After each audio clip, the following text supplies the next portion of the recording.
My name is Rebecca Weiss. I'm a visiting fellow here at CITP. I used to be the head of data science at Mozilla. I also was the creator of Mozilla Rally. To repeat myself from this morning, this was a data sharing platform for public interest projects, and most notably, we worked with Surya Matthew, who's here, and the markup on the Pixel Hunt project, which revealed that the tracking pixel from Facebook was sending sensitive patient information from a third of the top 100 hospitals in the United States. Keep saying that. It was a fun project. With that, it's my pleasure to introduce Ellen Weintraub as our keynote speaker. She's a commissioner of the Federal Election Commission. She has been a commissioner since 2002 and has chaired it 3 times. It's a lot of work. She has maintained a long and consistent record of service on campaign and election law, particularly related to campaign finance and disclosure. She was an early voice speaking about the potential for corporate and dark money spending to become a vehicle for foreign influence in our elections, particularly with respect to Citizens United. She's also raised the alarm about the need for transparency in political advertising on online platforms such as Facebook and Twitter. She's published a lot of articles and op-eds on these issues in the New York Times, the Washington Post, as well as leading law reviews. And she's a frequent speaker on these issues on shows and conferences. Prior to the FEC, Ms. Weintraub was of counsel to the political law group at Perkins Coie. Ms. Weintraub was also counsel to the House Ethics Committee, where she focused on the Ethics Reform Act in 1989, and subsequent pages to the House Code of Official Conduct. She's also served as editor-in-chief of the House Ethics Manual and was a principal contributor to the Senate Ethics Manual. She's a native New Yorker, degrees from Yale and Harvard Law School. We are extremely honored to have her today, and I'm really looking forward to hearing how you respond to everything we wrote up today and what you think we should think about next. Well, thank you very much for that very gracious and lengthy introduction. Going back to things that I did a very long time ago. At the FEC, we regulate money and politics, so let's talk about money. 50 years ago, a political scandal involving burglary, blackmail, dirty tricks, paid for with literal bags of money, riveted the nation. Watergate generated hearings, books, movies, resignation of a president, and a slew of legislative reforms, including the creation of an independent agency, the Federal Election Commission, where I serve, created in the iconic words, probably actually written by a Hollywood scriptwriter, to follow the money. I was deeply disappointed when I was reading some of the retrospectives earlier this year on the 50th anniversary to learn that, probably that isn't what Deep Throat said. But it was similar to that. It was on theme. Why do we follow the money? To deter and detect illegal or corrupt activity, and to inform the public about potential corruption and conflicts of interest. And because unless you know where a message is coming from, you cannot adequately assess its reliability. We saw that dramatically in the 2016 election, when Russian internet trolls posed as American citizens and infected our political discussions with disinformation and efforts to sow discord. And we know from continued warnings from the Department of Homeland Security that foreign attempts to influence our elections and political debate have not ceased. And it's not just the Russians. And to quote someone I don't often quote, but when I do, this is what I do quote, the late Supreme Court Justice Antonin Scalia, he said in a case called Doe v. Reed, requiring people to stand up in public for their political acts fosters civic courage, without which democracy is doomed. A society which campaigns anonymously, hidden from public scrutiny, and protected from the accountability of criticism, does not resemble the home of the brave. Watergate was a scandal involving about $1 million. And by the way, just for fun, if you wanna do something fun, go to the website, since this is a conference about internet, go to the website of the Nixon Library, and you can actually listen to the tapes. You can listen to Richard Nixon talking to John Dean, who told him in the Oval Office that money would be needed to pay off the Watergate burglars' blackmail demands. And Nixon replied, and I quote, "You could get $1 million, and you could get it in cash. I know where it could be gotten. I mean, it's not easy, but it could be done. President of the United States." Well, in recent years, it's become a lot easier to get $1 million. $1 million isn't what it used to be. That was 50 years ago. In 2022, OpenSecrets.org has projected that the total amount that will, once all the reports get filed, that we will find that the total amount that was raised for this midterm election will turn out to be $8.9 billion with a B dollars, midterm. And in 2020, which of course was the last presidential election, it was $14.4 billion. Again, according to Open Secrets, the top 25 donors, individuals and couples that is, each gave $10 million or more. Like I said, it's getting easier and easier to get $1 million.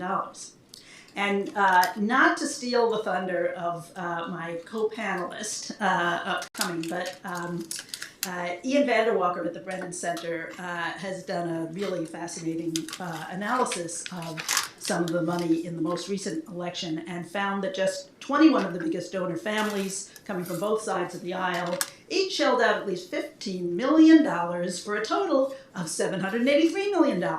21 big donor families. And that is more than the contributions by at least 3.7 million small donors. We generally call people who give less than $200 the small donors. Again, from the Brennan Center analysis in the 2022 midterms, the 100 largest donors collectively spent 60% more than every small donor in the United States combined. So just kind of, I mean, I look at this stuff all the time, and that really blew my mind. So I apologize to Ian if I just stole his entire presentation for the next panel. And that is just the money that we know about. Because Open Secrets has also estimated that in the first decade past Citizens United, roughly $1 billion in dark money was spent. Now that was over the course of a decade. The New York Times recently reported that an electronics manufacturing mogul named Barry Side gave $1.6 billion, one transaction, $1.6 billion to a 501c4 called the Marble Freedom Trust, run by Leonard Leo, formerly of the Federalist Society, and I guarantee you some of that money is going to end up coming back into our political system. So first decade after Citizens United, $1 billion in dark money. Here's one dark money donation of $1.6 billion all at once. And just yesterday, in the part of the FEC meeting that people didn't notice because they were so excited about what happened first, we, and I'll get to that, we issued an advisory opinion, I did not vote for this advisory opinion, saying that if a donor sets up an inter vivos trust and provides just general parameters for how he wants the money to be spent, doesn't identify any particular candidates in the political realm, those contributions that are subsequently made, that the trust, where the trustee picks out the individual candidates, could be reported in the name of the trust rather than the donor. Now, needless to say, no one sets up a trust to give $25. These are only going to be set up by the major donors who are looking for ways constantly to spend money in our system to affect what happens in Washington without anybody actually knowing who's pulling the strings. Now, when the FEC first started following the money, people had to come to the public reading room at the Commission's headquarters in Washington and copy the information they needed from microfiche. So obviously not very many people did that, and we relied on journalists to do that, and opposition researchers, they showed up. People from the other party, the opposing candidates' teams, they would show up to look for dirt. But now all that data is online, and anyone can find it while sitting at home in their pajamas. And the internet has led to innovations in fundraising that have made it much easier for small donors to participate in the political process. Because who would write a check for $3? But today, as we all know, our inboxes, our text messages, our social media feeds are filled with requests to click here to send a few always urgently needed dollars to our favorite candidates. It's always urgent, it's always in all caps, and it always has to be done right away. It never has to be done right away. This is my biggest advice to donors to protect themselves, is to stop and think before giving, because it is never actually that urgent. Not in the campaign finance realm. But in the years since Citizens United, we've also seen the internet provide an ocean of disinformation and misinformation, whether about vaccines or voter fraud or pick your favorite Kardashian, whoever they're dating, or even who those incessant fundraising solicitations are coming from. Because we have seen a real increase in scam PACs, in PACs that are set up just to get your money, which somehow never ends up going to the places they say that it's going to go. It doesn't actually support candidates. It ends up going back through consultancies for fundraising and other overhead expense, and oh yeah, the guy who originally set it up is behind those consultancies. And we have seen a big uptick in these scam packs, which are exacerbated by the ease of giving money online, and also exacerbated by this sense of urgency that they're always drumming up. So that's another reason why everybody should, stop and think before you pull out your credit card. And it's impossible to tell where this flood of false information is coming from, which takes us back to disclosure. Good disclosure of who's paying for what on the internet is key. And mandating good disclosure is one of the few tools that the FEC still has in its toolbox, since a lot of the original Watergate reforms have subsequently been struck down by the Supreme Court. And there's actually breaking news. This is, the timing of this conference couldn't have been better. This is, when I was originally asked to come, this conference had been scheduled for earlier in the year, and I would not have news to tell you if it had gone off on the original date, because just yesterday, the FEC adopted a new rule on internet political advertising disclosure. Just yesterday.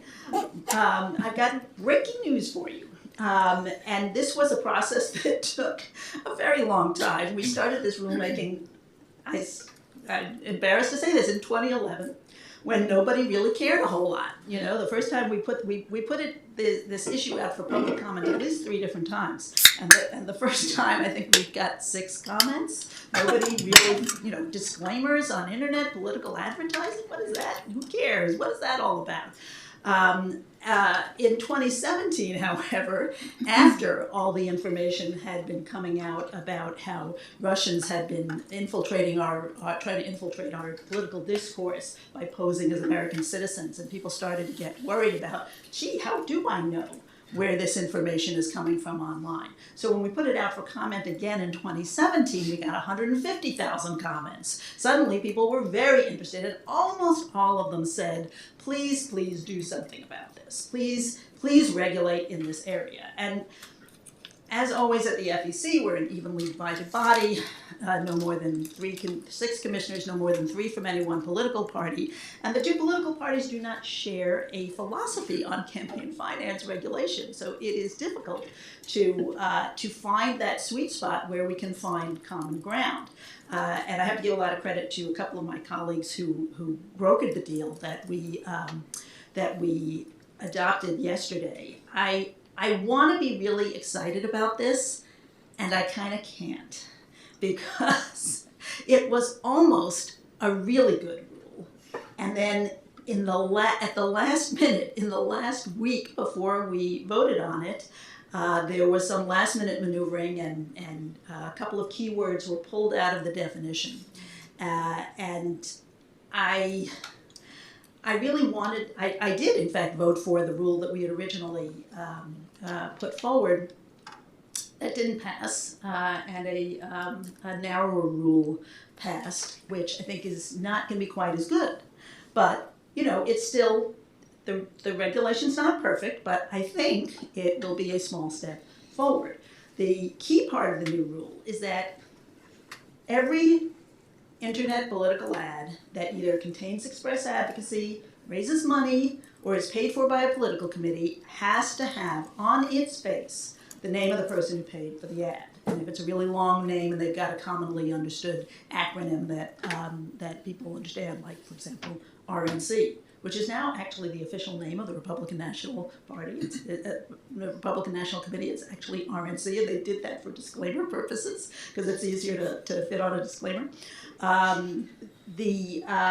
So you can use an abbreviation, but you've got to have some information on the face of that ad. Now, that was something that was really important to me, that it not just be a little link, because part of this rule says that we are taking advantage of technology. If there isn't room, if the full disclaimer, which has a lot of legal mumbo jumbo in it, I have to admit, would take up more than 25% of the space on the communication. Of course, space on the internet is a little bit hard to grasp. Space on my screen, space on my phone. It's dealing in percentages a little. We'll see how that works out in practice. But if it takes more than 25%, then you can just have paid for by XYZ with some kind of link or other technological mechanism that will take you with one step to the full disclaimer. And it should be very easy to find. So it's important that every one of these ads has to have a disclaimer. It's important that it will have information on the face of the ad because as we learned from testimony at our hearing, the click-through rate on people actually finding the information that might be located on another page is very low. So it's important to have the information right there. Now, so there are good features to this regulation. There's also a lot of information that won't be covered, a lot of information on the internet that won't be covered by this regulation. Because as I said, it only covers express advocacy, that is direct appeals to vote for or against a candidate, solicitations of funds, or ads by political committees. Now, I saw, I'm not surprised to see that Senator Amy Klobuchar already has put out a press release saying, that's all fine, well and good, but we still need the Honest Ads Act, which is what she and Mark Warner have been trying to push through Congress. And she's entirely right about that. We do need more legislation to cover more activity. The Honest Ads Act, for example, would subject internet ads to the same kind of rules that television and print ads are subject to, and would capture what we call electioneering communications, which don't necessarily have to say vote for, vote against. It just has to mention the candidate's name within proximity to the election, 30 days of a primary or 60 days of the general, in order to be covered by the regulation and to require the additional disclaimer. So that would be good to bring to the internet. We would cover more information that way. And the definition, I think, is, this is where we ran into a little bit of trouble. The rule will apply to public communications that are placed for a fee on another person's website, digital device, application, or advertising platform. Now, it used to be just public information placed for a fee on another person's website, period. So this is a good expansion of the definition.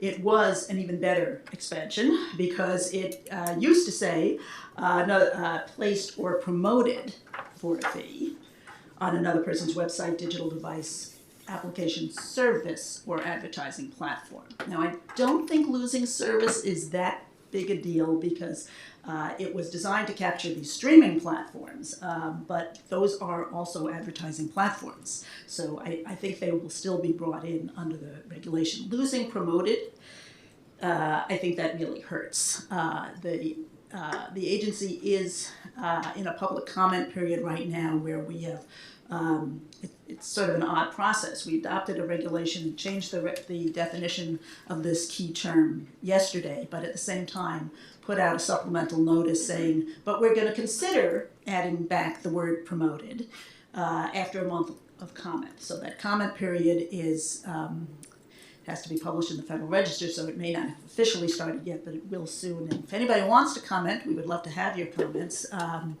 I am hoping that we will get a lot of good persuasive comments that will persuade my colleagues to put the word promoted back into the regulation. I think that is kind of important. And of course, it's important that we get this right because political advertising, along with all other advertising, is really migrating to the internet. We're seeing big increases every year in how much money is being spent on political advertising in general, and a lot of that increase is showing up online.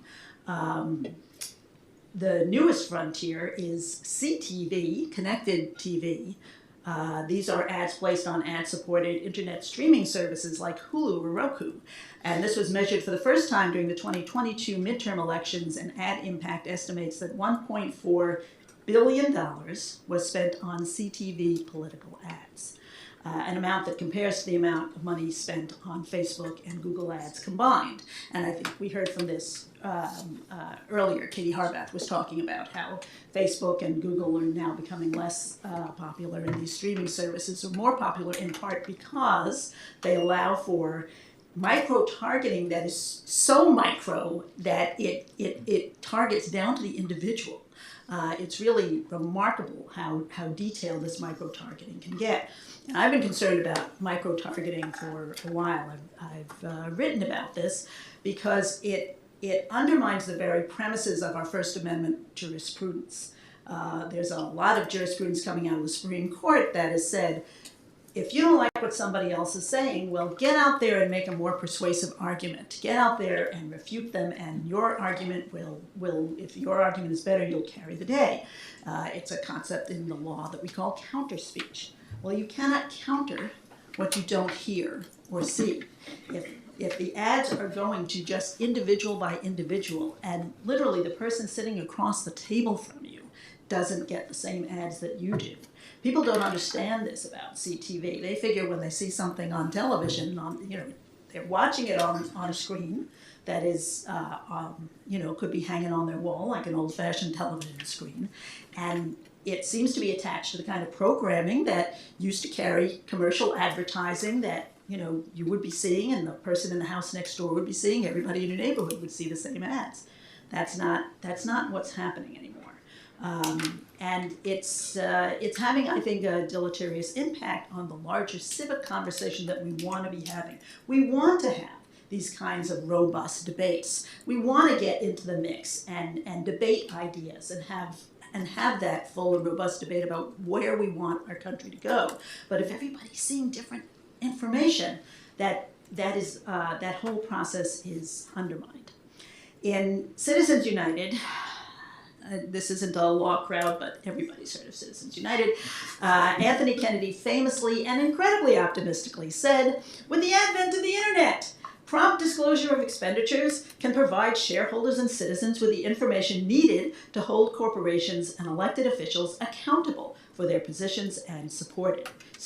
This transparency enables the electorate to make informed decisions and give proper weight to different speakers and messages." If only we had that kind of information available to us, that kind of fulsome information. He was wrong about that then. He's wrong now. Hopefully, with this new regulation that we passed just yesterday, we have moved at least a little bit closer.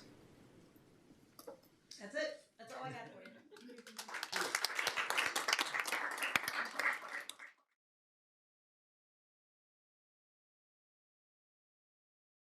We have a great panel here, folks who are doing terrific research on problems associated with online political campaigns and communication and fundraising.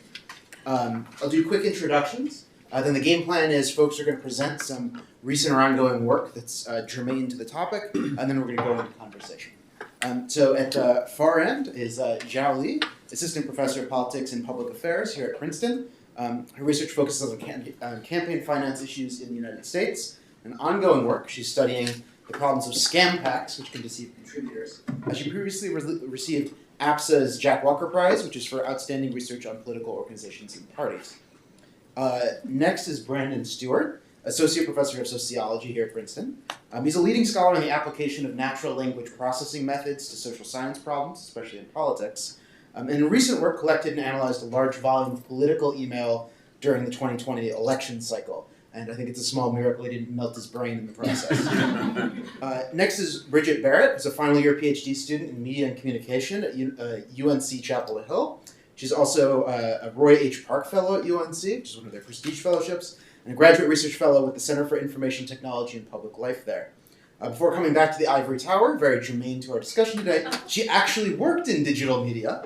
Usually in academia we try not to get that close to actual work, but she actually worked in digital media for several years, and her dissertation centers on online merchandise sales in connection with political campaigns. And then last but not least, there's Eric Manning here at the end, PhD candidate in politics at Princeton. He studies online political campaign communication and fundraising, and recently has been focusing on choice architecture and fundraising and how that might disadvantage contributors. My background's in computer science and public policy, and in this context, I worked on political advertising and communication issues at the Senate and the Federal Communications Commission. Turns out when you use public airwaves, there get to be really interesting political communication issues. Also worked on a couple of national political campaigns. All right, so with that, let's jump right into the research. Zhao, over to you. Thank you. It's really an honor to be here. And as I was telling my fellow panelists during lunch, that this is really the first time in which I don't have to explain why I'm doing this research. So I'm studying scam hacks, and I don't know if this needs any explanation. Oftentimes I have to explain this to political scientists who study the United States, which is astounding to me. So let's just very quickly cover what we're actually talking about. What are scam hacks? I would define it as essentially, well, they're political action committees, often referred to as PACs, right? They're not authorized by candidates, they're not official part of party organizations, they're not sponsored by traditional interest groups such as corporations and unions, and they raise lots of campaign contributions, millions, tens of millions, under the guise of wanting to support certain candidate campaigns, such as former President Trump, or political causes, anything from the Tea Party movement, MAGA, or even supporting firefighters and troops and all sorts of social political initiatives. Except they collect the money, turn around, and spend it on themselves, right? In the form of sometimes salaries, administrative expenses, but predominantly consulting fees that have direct financial conflicts of interest with the people that actually run these PACs.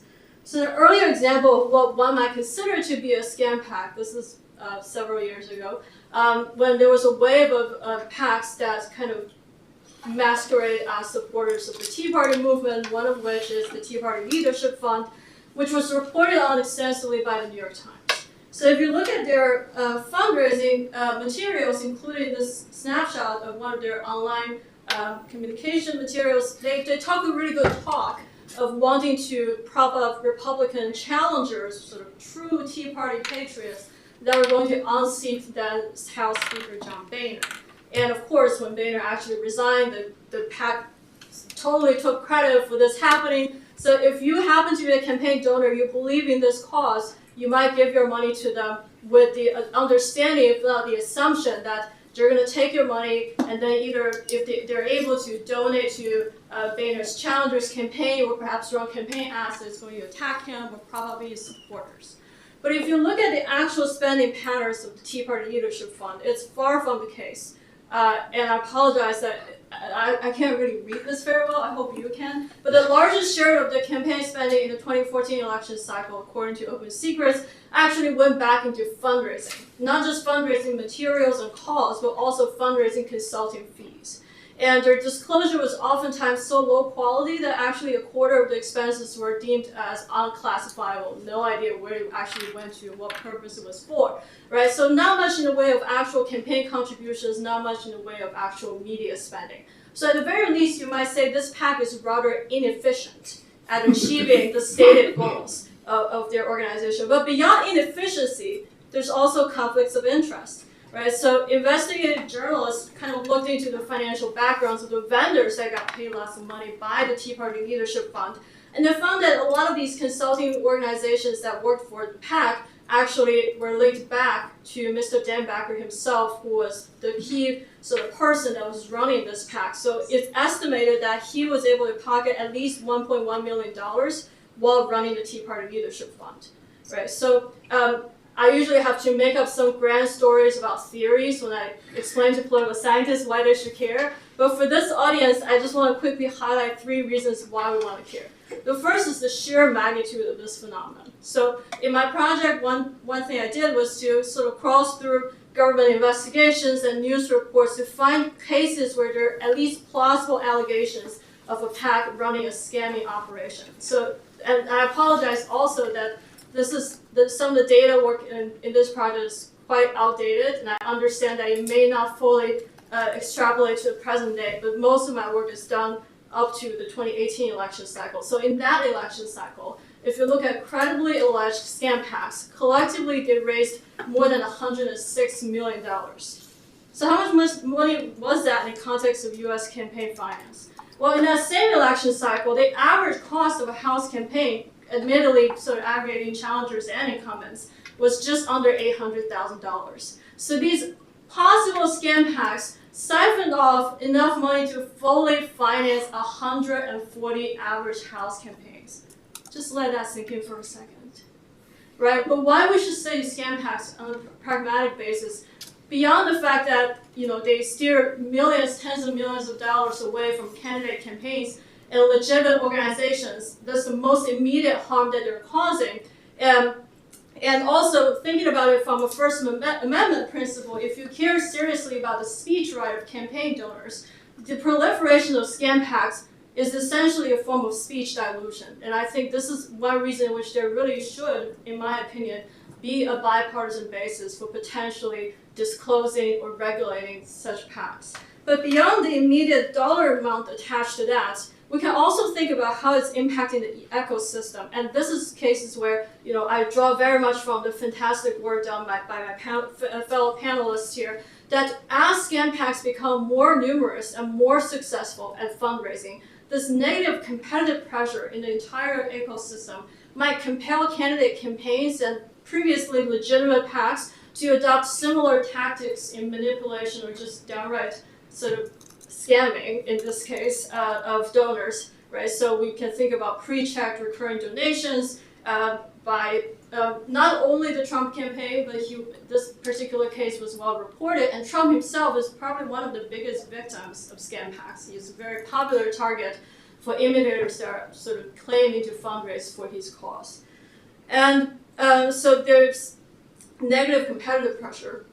And there's also a case that this is beyond just taking money out of donors' hands, also exacerbating a sense of mistrust in the space of campaign finance. And it's not solely due to scam PACs, right? A lot of other manipulation tactics, more broadly studied, all contribute to the sense that we want to be very skeptical about giving our money through the internet or to organizations that you might not be familiar with.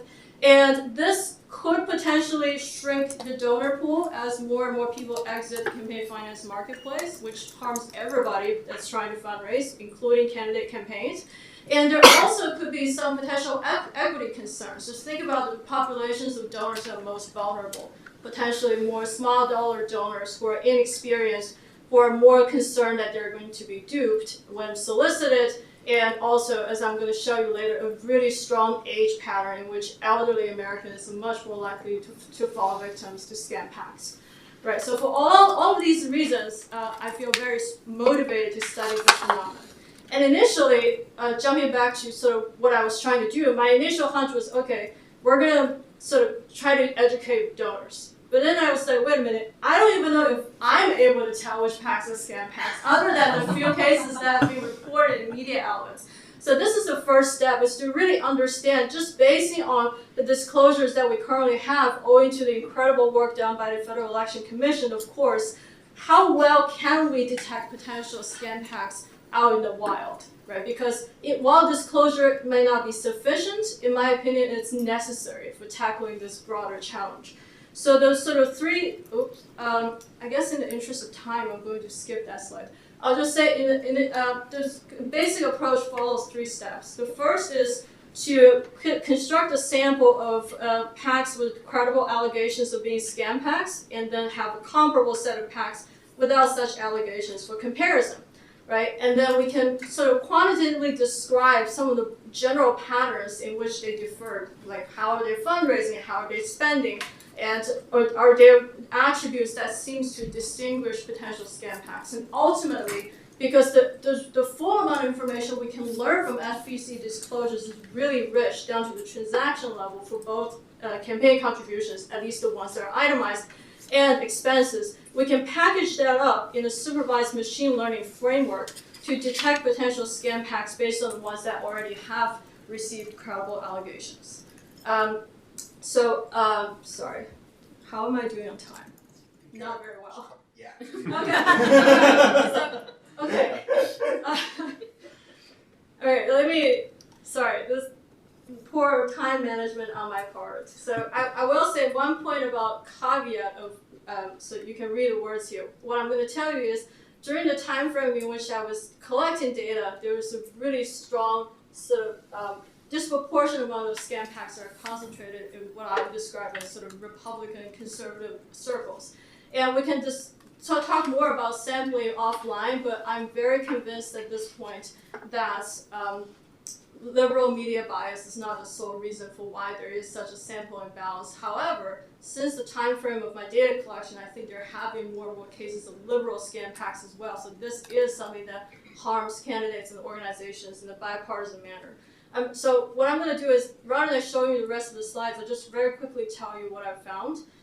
In terms of broader descriptive patterns, there is evidence that, of course, scam packs tend to spend money inefficiently. They're rarely engaging campaign contributions or direct forms of electioneering activities, including media ad buys. They spend a lot of money, oftentimes the majority of their spending, if not more, back to fundraising materials, costs, and consulting fees.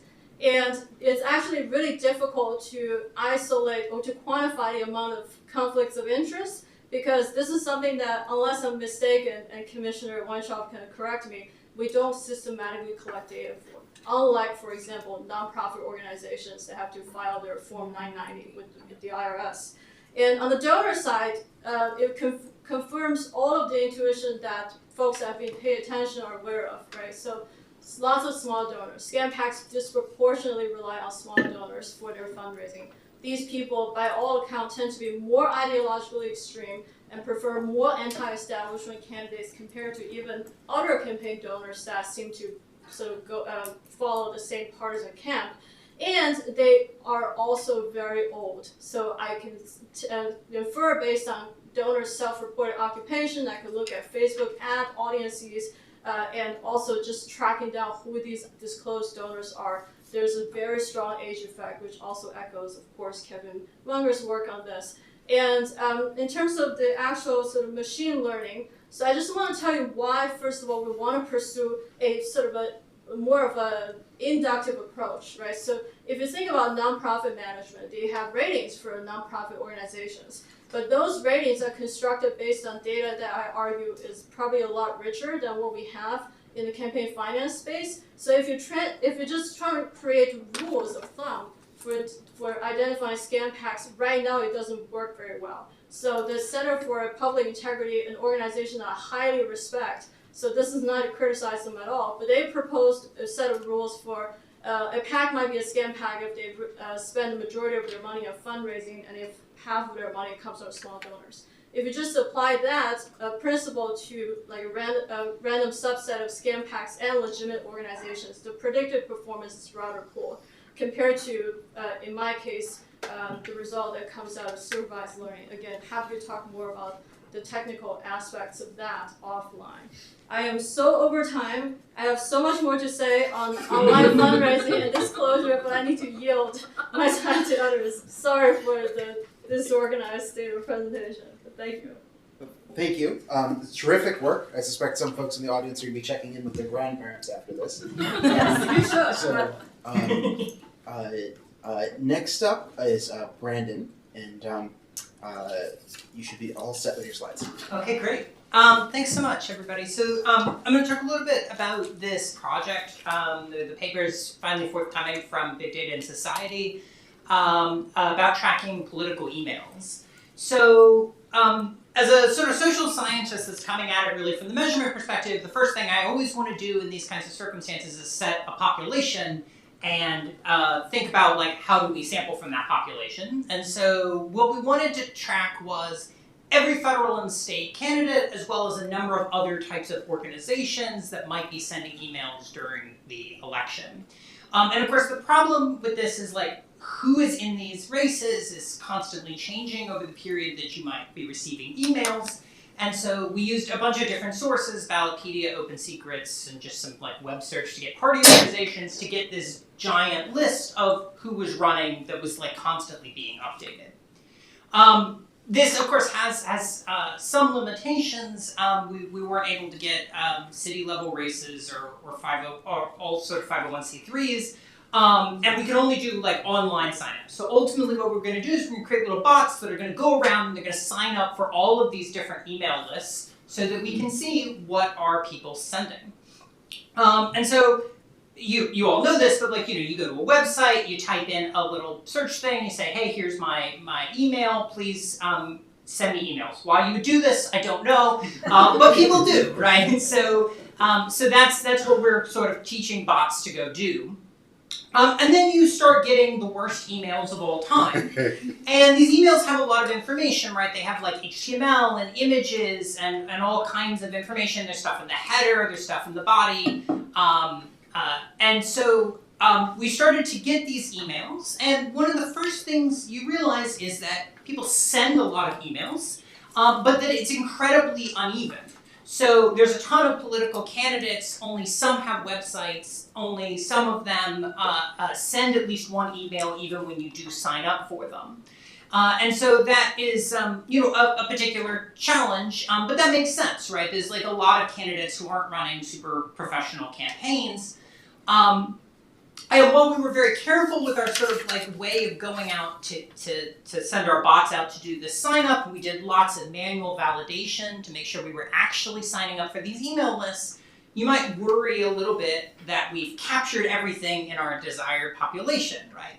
Because it's like hard to tell the difference between someone doesn't have an email list and we failed to sign up for it. What's helpful is sort of in doing lots of investigations, we find in general we're mostly missing emails from people like this. This is Seymour the cat. Seymour did have a website, which puts him above a number of other candidates. But as you might imagine, that despite Seymour's road to the White House needing substantial investment, it's not. He's not sending a lot of emails. But we do get emails, and they look terrible. So here's just an example shot of our inbox. And if you made the mistake of signing up for these email addresses, you too might have an inbox like this. But one of the things I will say coming into this from the outside, not like working in this area, but mostly working in the space of text as data and measurement, I was sort of hoping that we could understand something about the political issues and, perhaps high-minded debate that was being raised in these communications with the public. But of course, what you instead see is a bunch of kind of scammy, manipulative tactics. This is not going to be surprising to people that are here for this.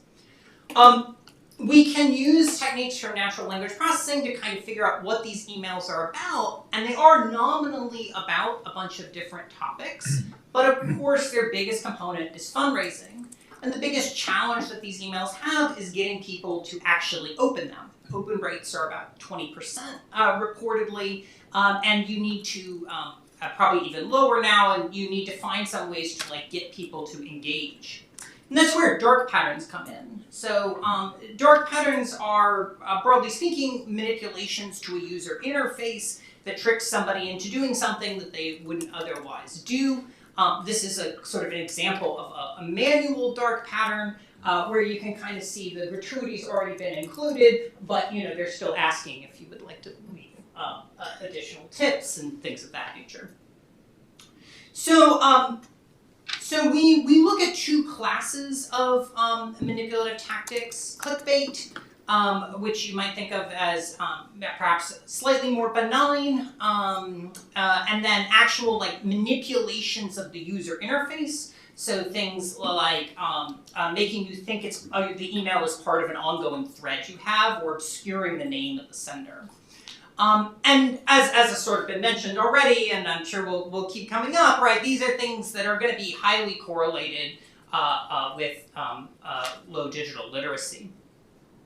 So these emails have tons of manipulative things in them, some that we can characterize easily. So you can see here, for example, the way the subject is done, that RE colon kind of makes it seem like it's part of communication you're already having. There's some urgency in the midnight deadline. As the commissioner already pointed out, none of these things are ever that urgent. One of the great things about this is this spike at the end of the month in emails where people say we have to meet this filing deadline, but it isn't really a filing deadline for them. But also we see other things that are harder to characterize, like for example this counter here that just kind of goes down at random. And other cases where it will say something like someone just donated, and when you look under the code, it says from a state, and the state is just randomly sampled, right? Which is just like amazing. And so there's lots of things going on, and what we need to do is characterize them. And that's really the sort of topic of the paper, is like how do you use machine learning to sort of pick these things apart? But once you do it, what's great is you can start to characterize the prevalence of it. And it turns out the median sender is using clickbait tactics a lot.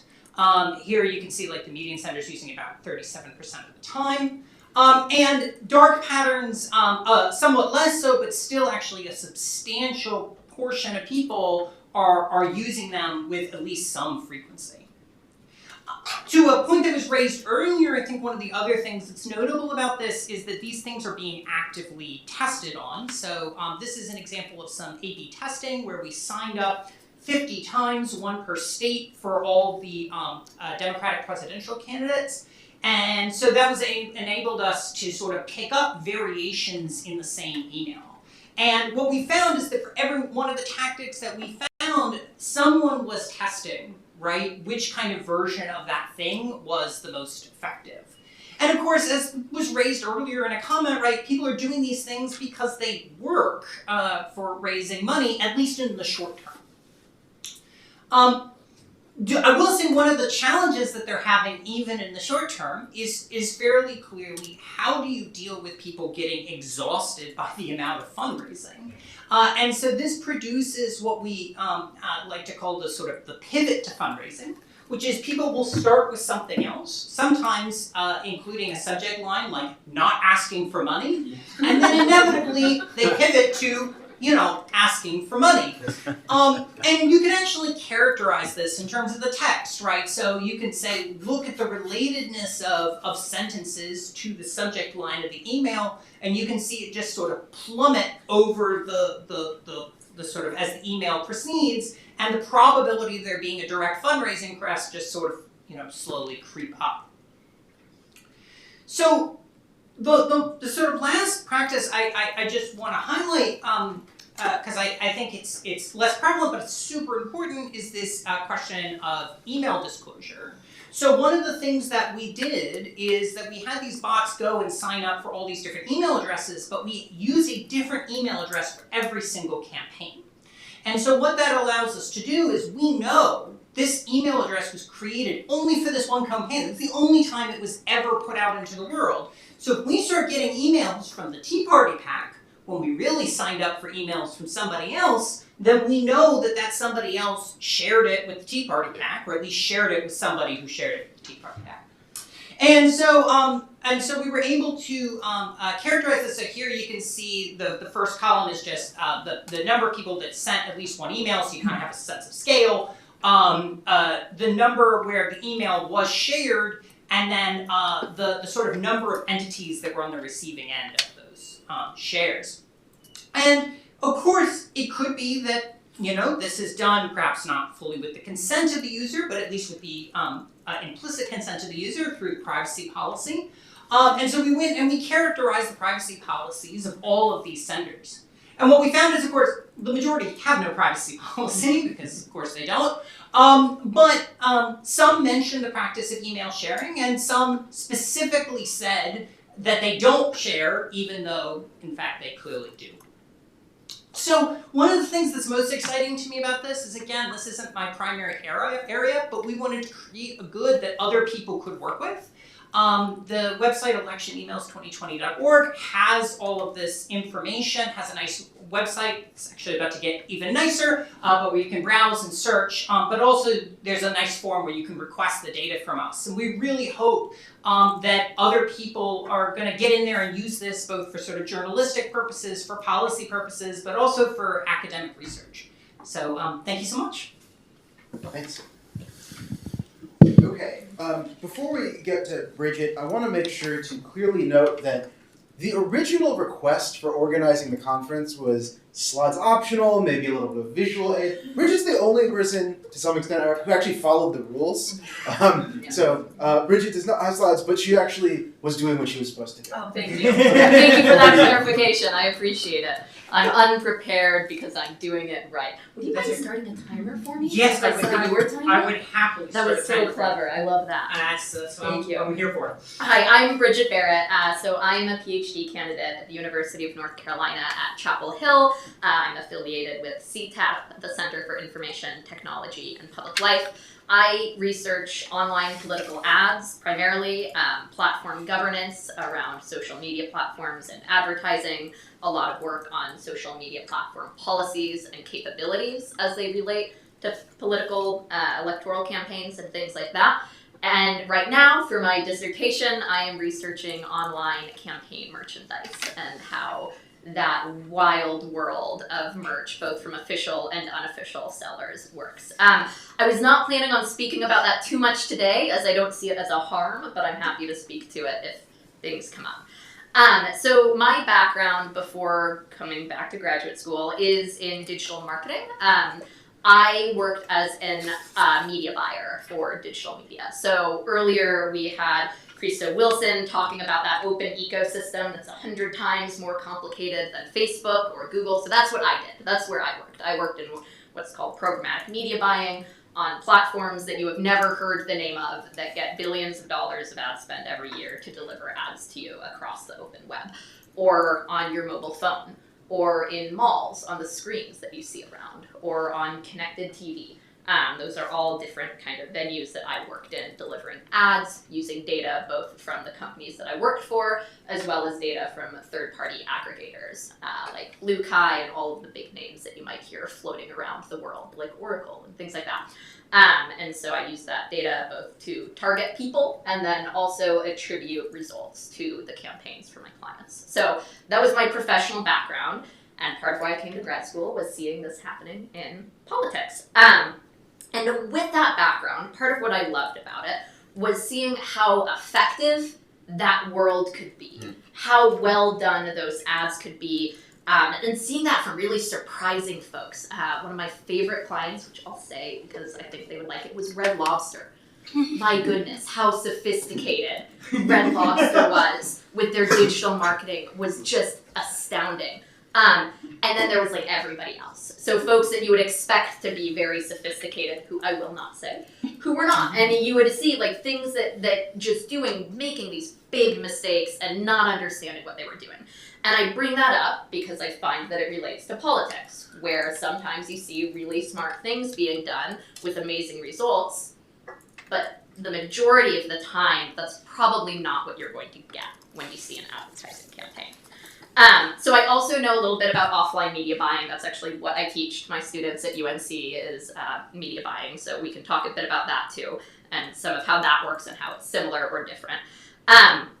But what I wanted to talk a little bit more about is the changes that we see in platform policies and affordances, which has come up recently, and also expanding our idea of effects from digital advertising. If we're talking about harms, really thinking about where these harms can be. I want to talk about the changes because I think this has a lot to do with the harms as well, and the changes in policies and affordances. So earlier today, we had someone talk about running an ad campaign and targeting likely to engage with conservative content was what was being run in an ad campaign.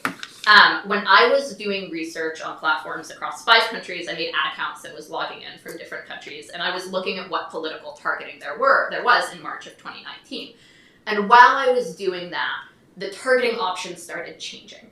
Like I was in there and I would have something set up and I specifically had conservative and like very liberal targeted, and they just kind of were removed. A little thing would pop up that you only saw if you logged in, and it said like, we're removing this. I only saw it from my the US account, even though I was targeting the same audience from Germany. I didn't see that pop up.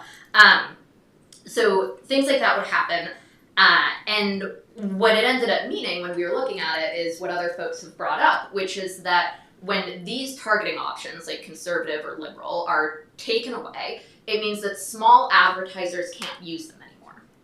But big advertisers, larger campaigns, still end up having access to that kind of data. They can purchase lists, they can use the voter file, they have all these different ways to load that same data into Facebook and target it. So it's actually only the smaller down ballot candidates and local races that are no longer able to use these resources. And so when we talk about harms, I also want to talk about the benefits. And one of the big benefits that is quantitatively shown by work with the Wesleyan Media Project is that a lot of these digital systems allowed for down ballot and smaller candidates to enter the advertising market.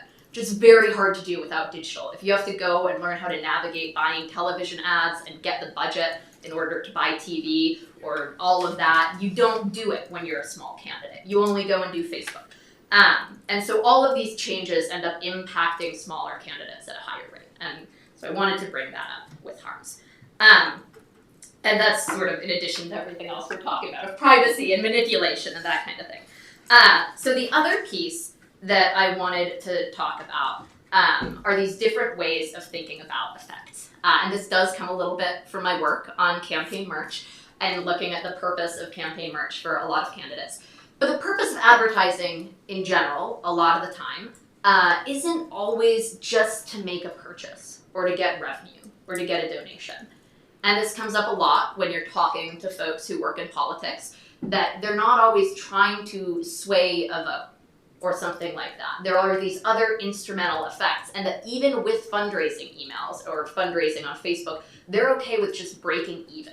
This comes up with merch all of the time, that it doesn't have to be a lot of revenue. As long as they break even, they consider getting people engaged and purchasing something, that's enough to consider it a success.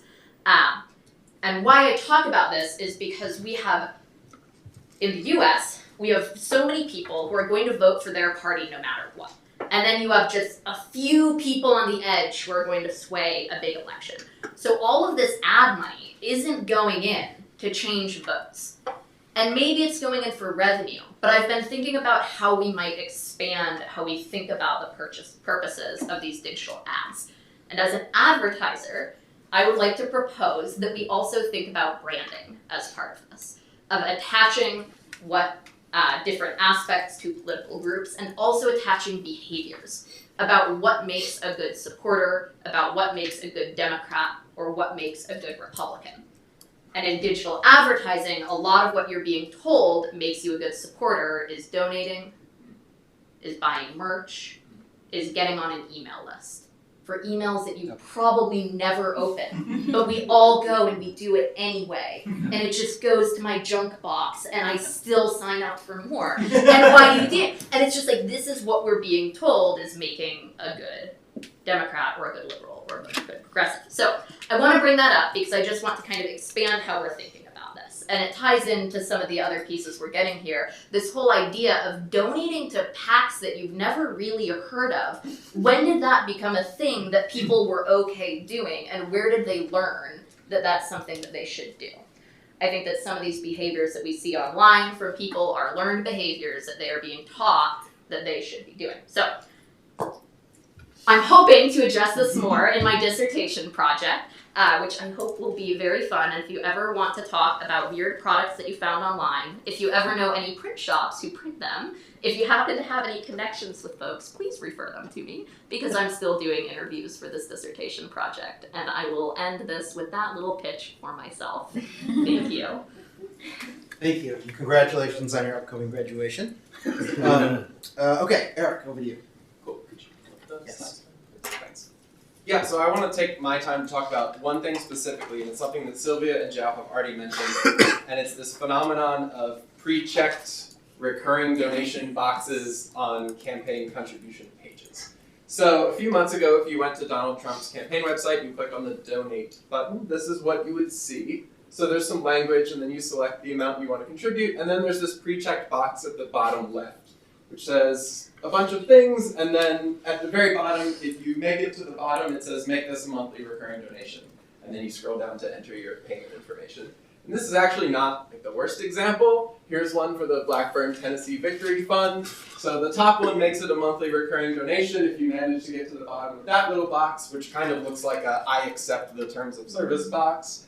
And there's a second one at the bottom, which also donates an additional X dollars based on what you selected at the top on a specific date. But that's only if you make it past the please, please, please, this is devastating. And so there's been some reporting on this already. There's a series of articles from Shane Goldmacher at the New York Times, which I really encourage everyone to read. And there are a few takeaways, a few things we know already. So in 2020, Donald Trump, who was not the originator, but a pretty avid user of this recurring box, ended up refunding $122 million of his fundraising in 2020. Biden, on the other hand, refunded $21 million. In terms of refunds processed by the vendors that Sylvia was talking about, ActBlue and WinRed ended up refunding 7% of the total money that they raised, or that they processed. ActBlue ended up refunding about 2%. So it's happening within both parties, and you see examples of Democrats using these boxes, so I don't mean to just call out Republicans here. We also know, based on matching line item refunds that are reported by the campaigns to commercial voter files, that the age distribution of refunded donors is skewed notably toward the oldest age brackets, so 70 to 80 and 80 plus.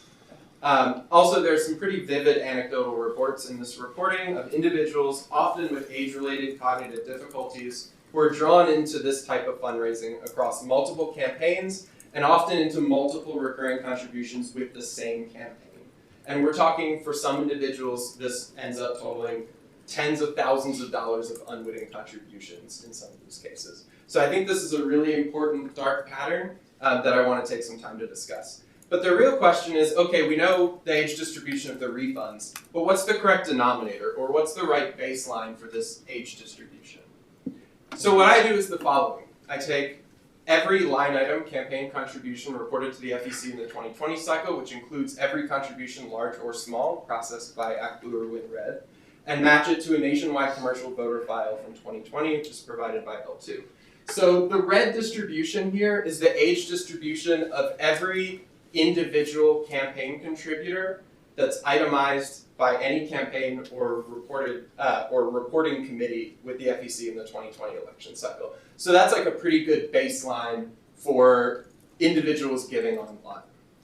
The black distribution is the age distribution of online donors with at least one recurring contribution.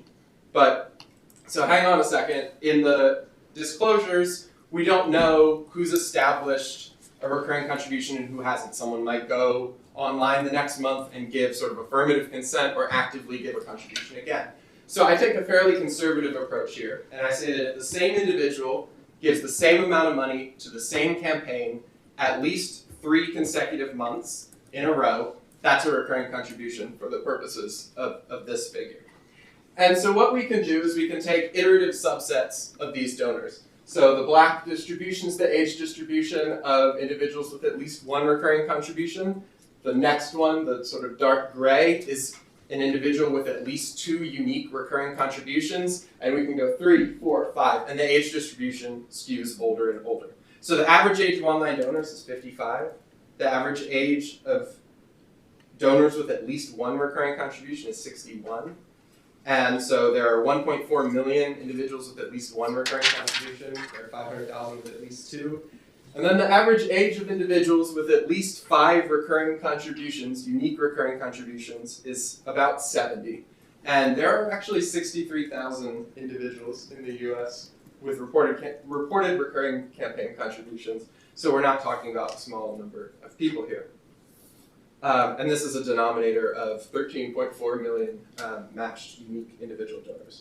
So one possibility here is that, well, older individuals might just have more disposable income, or at least more predictable income, that makes them more willing to give in predictable ways.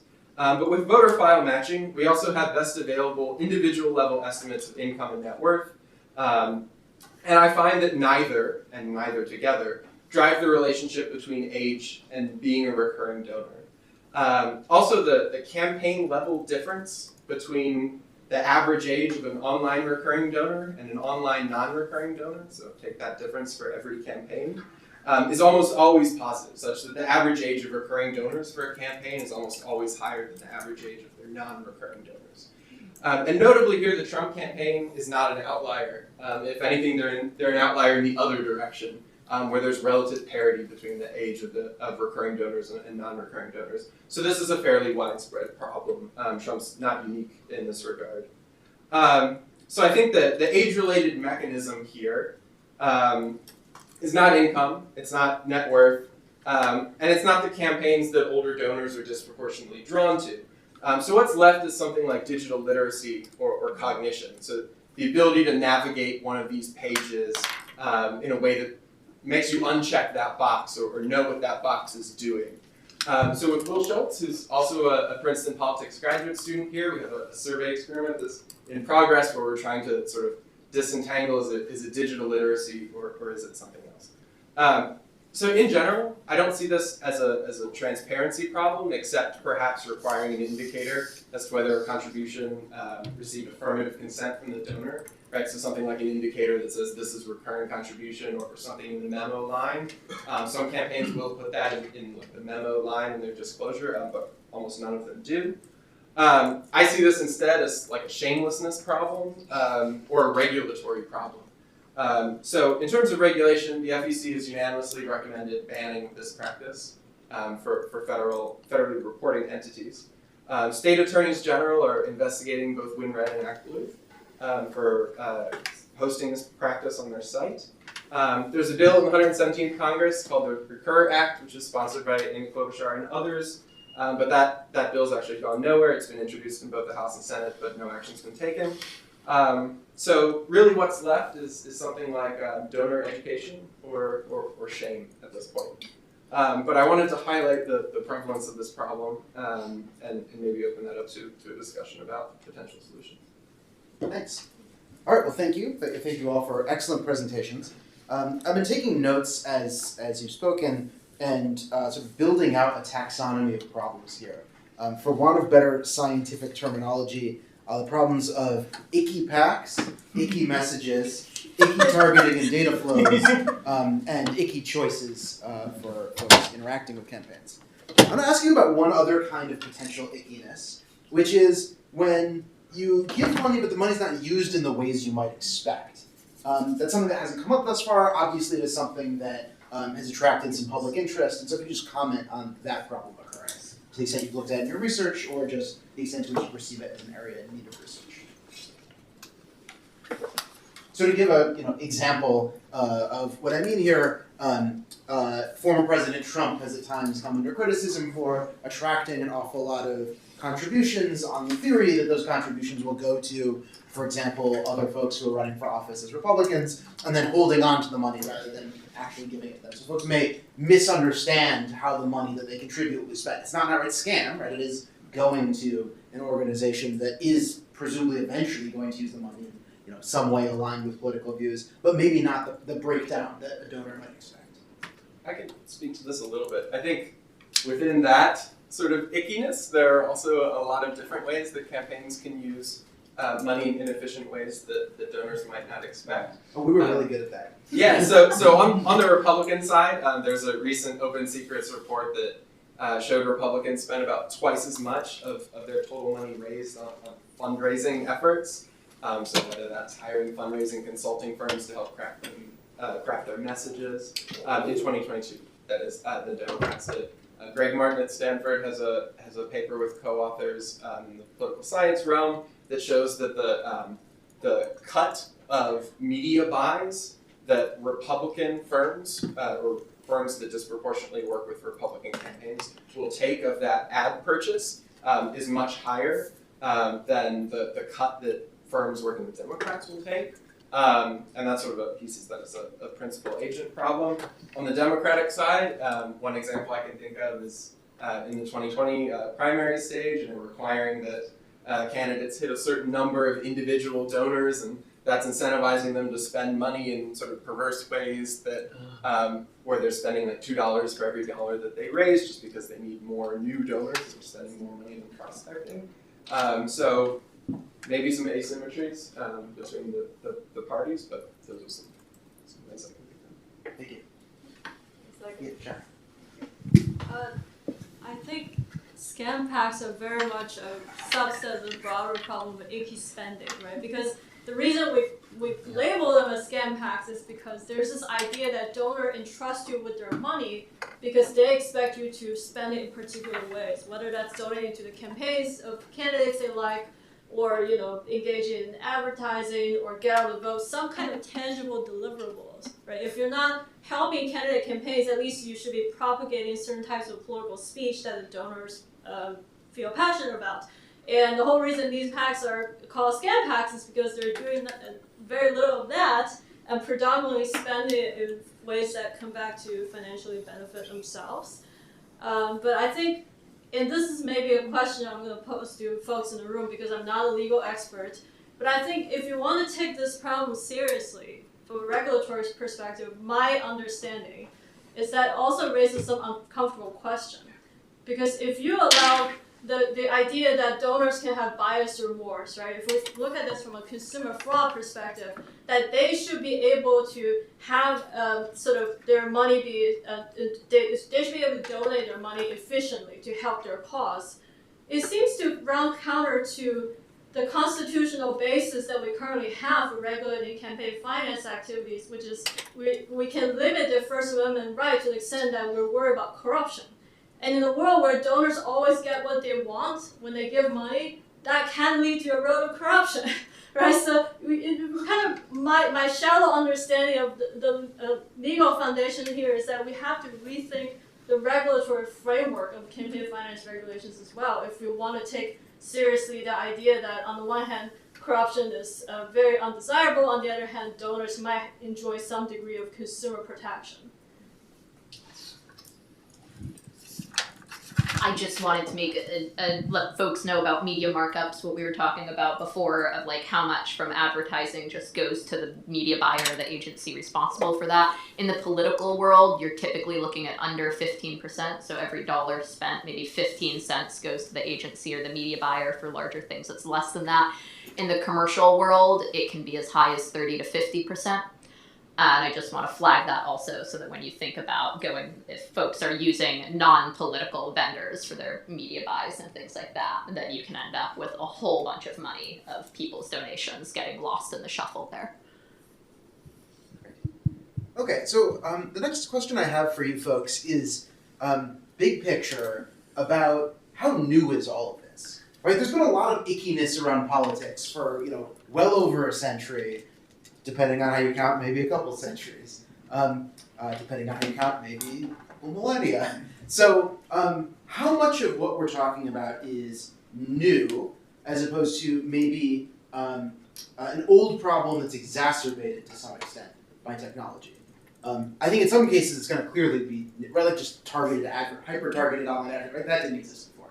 But the other kinds of ickiness, to what extent do you see it as new in kind, or maybe new in degree, and what lessons would you take away from that for purposes of regulating these problems?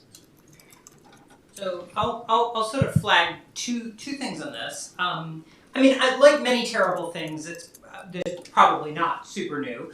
I will say that for the kinds of things that we see in the emails, I think one of the things that's very striking is that you're seeing a migration to the political realm of things that were happening clearly in the commercial realm.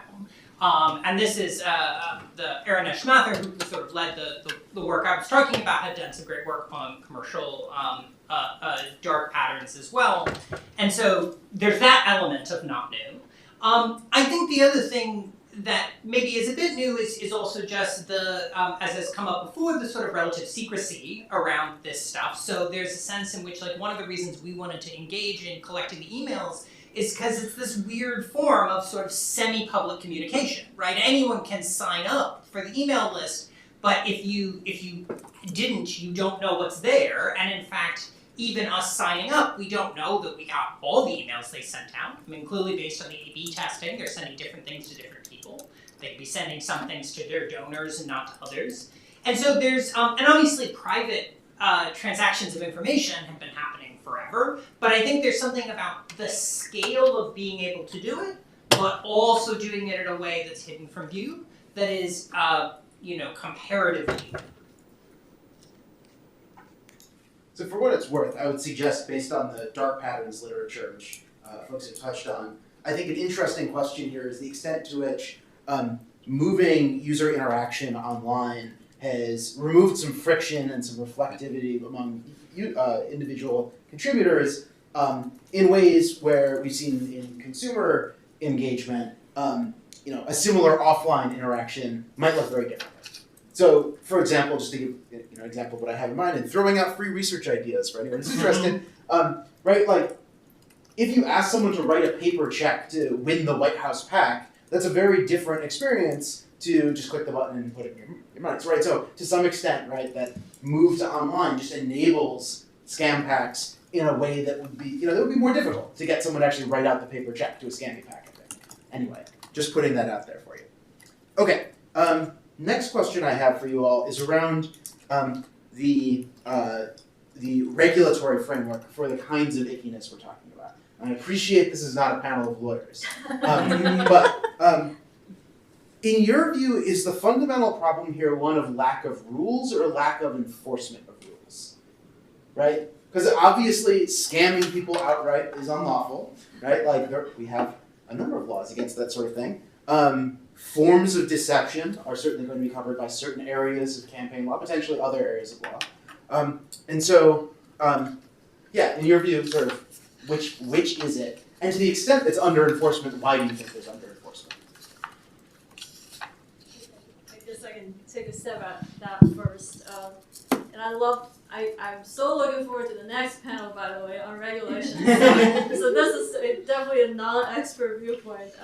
You could say that scam packs are currently under-regulated, and for the most part, in the hands of the FEC, very much tied by congressional inaction, from my understanding. But I think there is a very strong political reason why we're in the status quo right now, right? Because we have a lot of battle scars from the IRS scandal of targeting Tea Party advocacy organizations, and there's a lot of suspicion among members and staffers, not all of them, but a lot of them on the Hill that I've spoken to, that worry that any form of campaign finance regulations, particularly something that, scam packs is a very loaded and quite a pejorative label. And that's something that they worry can be applied in a politically biased manner to target certain parties or certain political factions or movements. And not to mention that at the leadership level, there are some congressional leaders that have disproportionate power that would block, I think, any substantive attempts to enhance disclosure or actually provide legal consequences for scam packs. So it seems like the only regulatory actions we are seeing right now is a lot of that coming from, not a lot, to the extent that it happens at all, coming from the Department of Justice and in certain states' attorneys general. But even for the DOJ, the cases that I've read, I think they're able to prosecute those scam hack cases to the extent that those key personnel actually engaged in activities that infringe on existing campaign finance regulations, such as misrepresenting the nature of certain expenses. So when they're more clever about it, my sense is that there's still a lot of legal vacuum for them to maneuver around, and I love to hear the actual regulators in the room on what can be done about it going forward. I'll have my spiel. Again, not a lawyer, so putting that out there again. But no, when it comes to privacy, right, a lot of the political space is less regulated than the commercial space, which is why we have the email lists being swapped in the ways that we do, that there are rules about holding companies to their privacy policies that they say that don't exist in the same ways in political work. So in that sense, that area is an underregulated area, that you end up on all these email lists and can never actually unsubscribe no matter how hard you try, and there's no real oversight of it because there is no real oversight of it. It's legal for them to do that. It's my understanding as a non-lawyer.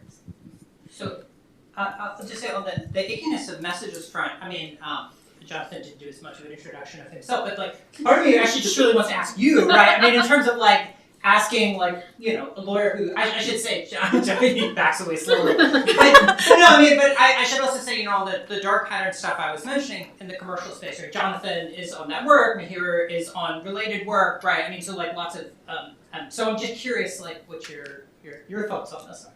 Yeah, so I think as a former regulator who sometimes had to deal with political campaigns, they are different regulatory enforcement targets from private sector entities, right? If you bring an enforcement action against a business, that can be controversial, but it is a very different kind of controversy from bringing enforcement action against a political actor. And so there's just a much greater caution. I want to be certain about the law, that it's the right direction to move for the regulation of the field. And so, for what it's worth, since you're asking me the question, I think There is under-enforcement to some extent for good reasons, right? It's important to be cautious in this area.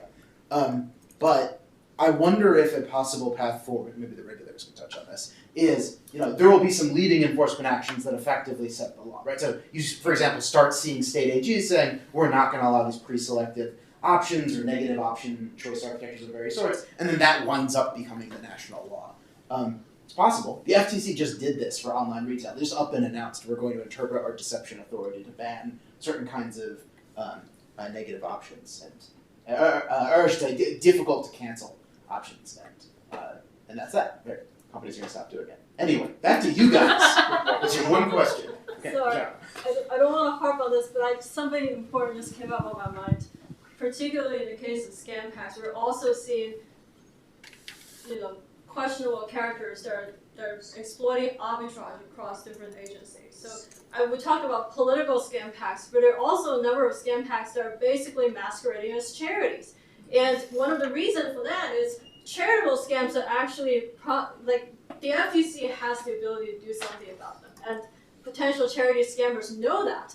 That's why they're increasingly moving in a political space where the FEC is constrained by congressional inaction to do anything about it. So you will have scam packs that claim to raise funds for children's leukemia. It broke my heart when I read about it, and that people can't tell the difference between those actual packs and what they thought were charities that were helping cancer patients or firefighters or veterans. So you have to think sometimes beyond the sphere of political advertising and campaigning, because there are other commercial scams that are also moving to this sphere. I think with respect to the boxes specifically, that I don't see as an enforcement problem. I see that as a change to the law problem. I think the fact that the FEC has urged Congress to act, the fact that legislators have introduced legislation to ban it, suggests that the enforcement's not enough, given how sensitive suing one of these campaigns or party organizations would be. You've seen the boxes, you've seen agreeing to terms of services on websites. I don't see this as much different from pre-checking a select the terms of service. People aren't, just the fact that it might seem like it to you, that this is something you would obviously uncheck, but just by being in this room, you're in the top 0.01% of digitally literate people. Most people don't think like that when they're navigating one of these pages that has a lot of catchy information on it. So yeah, I think this is a legal problem, not a change to the law problem, not an enforcement problem. I wonder the extent to which it may be there's a federal-state split there. That at the federal level, it may be that new law is necessary, but perhaps some state AGs may have the tools they need. Because the federal level we don't have AGs free-ranging, consumer protection and broadly sort of business and electioneering and so on. Entities that do regulation, or we have sector-specific entities. And so I wonder if a possible outcome we might see is states potentially taking the lead here. We've touched on intermediary services some. Earlier sessions touched on intermediary services some. Act Blue and Red, of course, in the fundraising dimension of campaigning. And then there are of course, companies on the NGP ban, these that do data warehousing and assist with marketing and so on. To what extent do you see the problems we've been discussing as caused by, or maybe to some extent, significantly contributed to by these intermediary services that drive so much of online political activity? Well, I would shout out Sylvia, who's done some work on how these platforms sort of optimize the contribution amounts on pages, and I think in terms of optimizing toward deceptive practices that encourage people to give, I see these intermediary organizations playing a big role there as well. The institutional memory of campaigns is 2 years max, in most cases. Brennan, if I recall correctly, you guys did a little digging in your data set for how often online web presences and emails and so on were associated with an intermediary. Yeah, we found it very hard to sort of find this in a particularly systematic way. So one of the things we wanted to know was who who is, say, providing, like writing the emails or providing these email services to people. It's actually very difficult to track that down from like public spending reports in a way that's like, because you don't quite know what they were paid for at that level of specificity anyway. And so, but there obviously are these companies that are providing a lot of these services. The other thing I'll say is that, you know, just in terms of, I mean, this is beyond the political realm, but lots of these people are using services like MailChimp and things like that to send out emails. And all of these things have like A/B testing stuff built in, particularly for the subject line. So when you see, you know, all of these different candidates, particularly, you know, ones with even very small staffs that are doing a bunch of A/B testing, that's in part because it's just been made, you know, so easy to do. So I do think there's some component of that. In the dark patterns literature, there's been a lot of discussion of A/B testing in particular as here's a thing that's really different about the online environment. You know, if you wanted to optimize the fundraising take from a mailer, 20 years ago, you would have to design a bunch of different mailers, send them out to different people, wait for them to come back, then you can maybe iterate once, as opposed to you can do, hundreds and hundreds of variations, you can get the results immediately, you can iterate then immediately, and so maybe that's partly contributing to what we're seeing. Yeah, and I think, I mean, one of the other components too is just talking, sort of off the record with a few different, people in different campaigns. It's clear that lots of campaigns, right, they sign up for everybody else's emails, right? Like, their opponents, but also other people in their state and whatever. And this, so just like, connected to what you're saying, there's just an immediacy to things that work transmitting. Right, because it doesn't take you, it's not like you have to get the mailer and then you have to look at it and then you have to design a new thing and send it to the print shop. It's just like, oh no, you just type the new thing into MailChimp, try it out with a few hundred people and see how it goes for you. So that's dispiriting. Sure is. Although I should add, I think Bridget made a really important point that it is, on the other hand, very hardening if you're running, an upstart campaign, right? You now have tools to communicate much more effectively than you would before.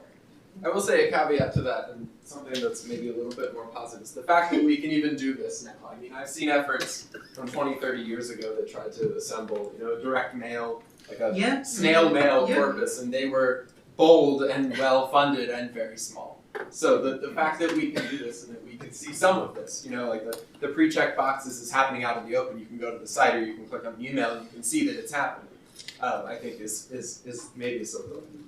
The real beauty of Act Blue and Win Red is that it saves all of your information, though, right? So after you do one donation, you go on and it's all pre-filled and the friction just disappears. And so that's like, and again, I know that all the harms and things, and for smaller candidates who are trying to get donations and enter into this space, that's hugely helpful to be able to not have to process everything themselves and to have that frictionless donation environment, which is also highly problematic for all the other reasons we've talked about.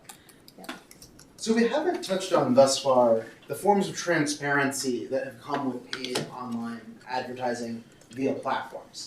The major platforms now generally have some form of ad library, something like if you click on an information button on an ad, you can learn about why you saw it, how it was targeted, some coarseness, how accurate that is, who the advertiser was trying to reach. So that hasn't come up yet. Is that a reflection of the choice of questions I've asked, or is that a reflection of how you view the utility of these kinds of ad libraries? Because it's kind of the number one solution getting pitched right now out of it. I mean, I'll say for me personally, it hasn't come up mostly just by virtue of studying email, and that's one of the things that's crazy about emails, right? Is that there is nobody to host the library. I mean, and so the very thing that makes the communication form so effective is also the thing that makes it so incredibly difficult to regulate.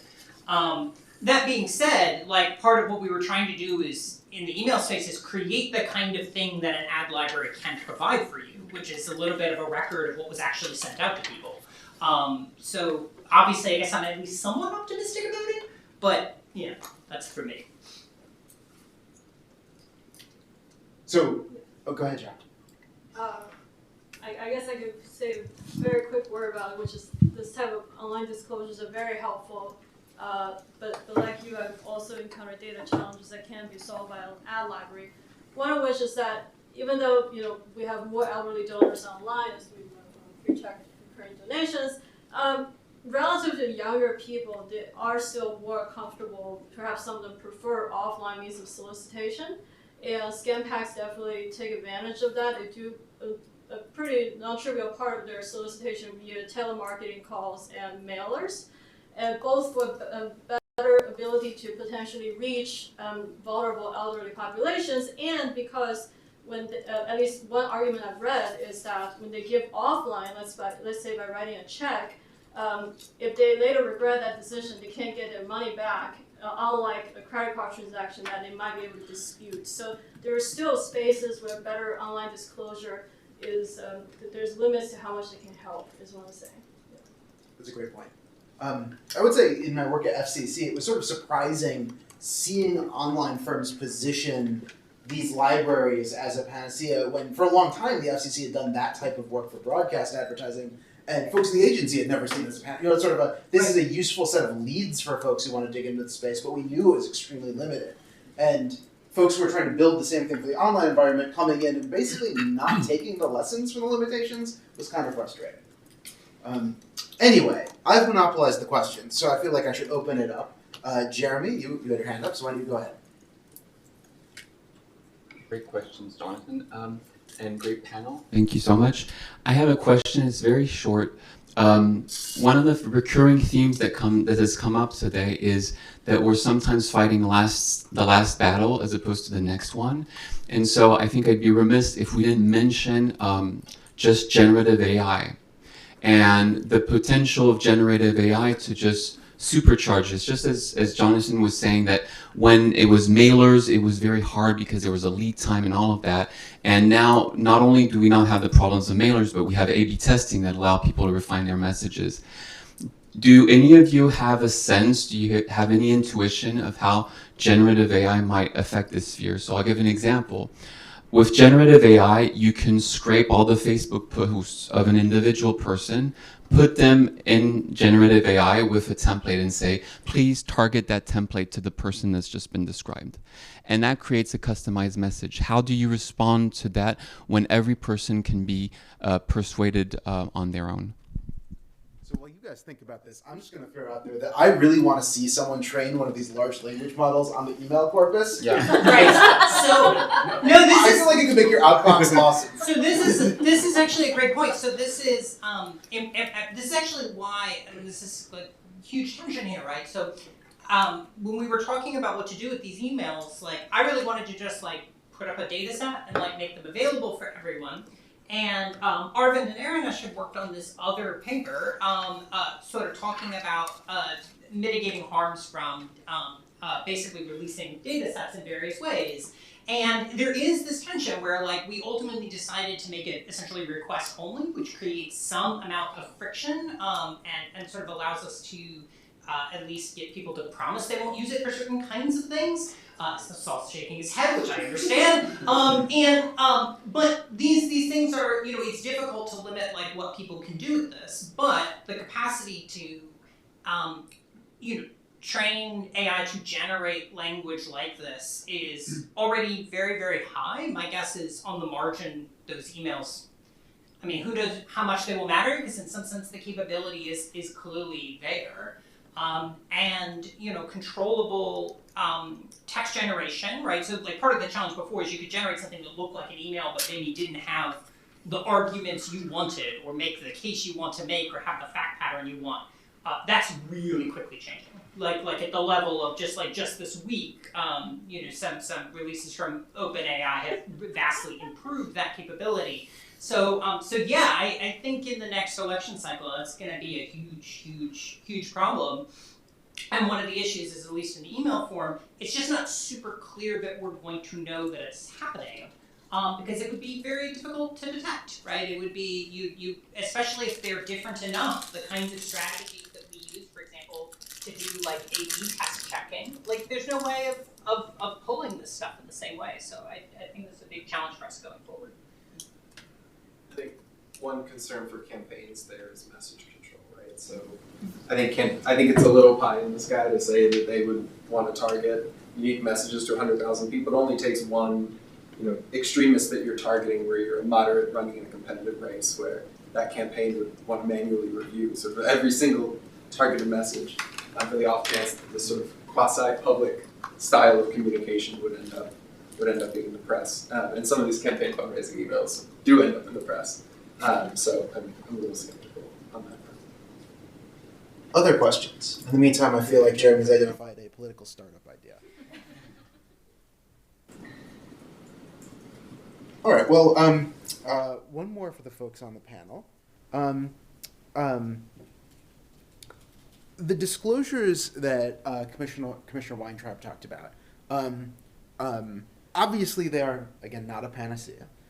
To what extent, in your view, as folks who study problems in this space, do you see them as sort of a meaningful step forward on the problems we've talked about thus far? I didn't get the sense there was, a lot of enthusiasm, but, to what extent do you see an upside there, or sort of it's really tinkering on the margins? You look at your thoughts. It's something that's a lot of organizational names. Sort of monopolize this conversation, but I'll kickstart this dialogue. So when I present the SCAMPAC project to political scientists, I encounter a lot of warranted skepticism. It's like, okay, even if we trust your algorithm, let's say you can perfectly identify SCAMPACs, so what? Like, who's going to listen to you, right? You're going to. A professor goes to a donor and say, hey, you're donating to a fake Trump campaign, and here's the real Trump campaign.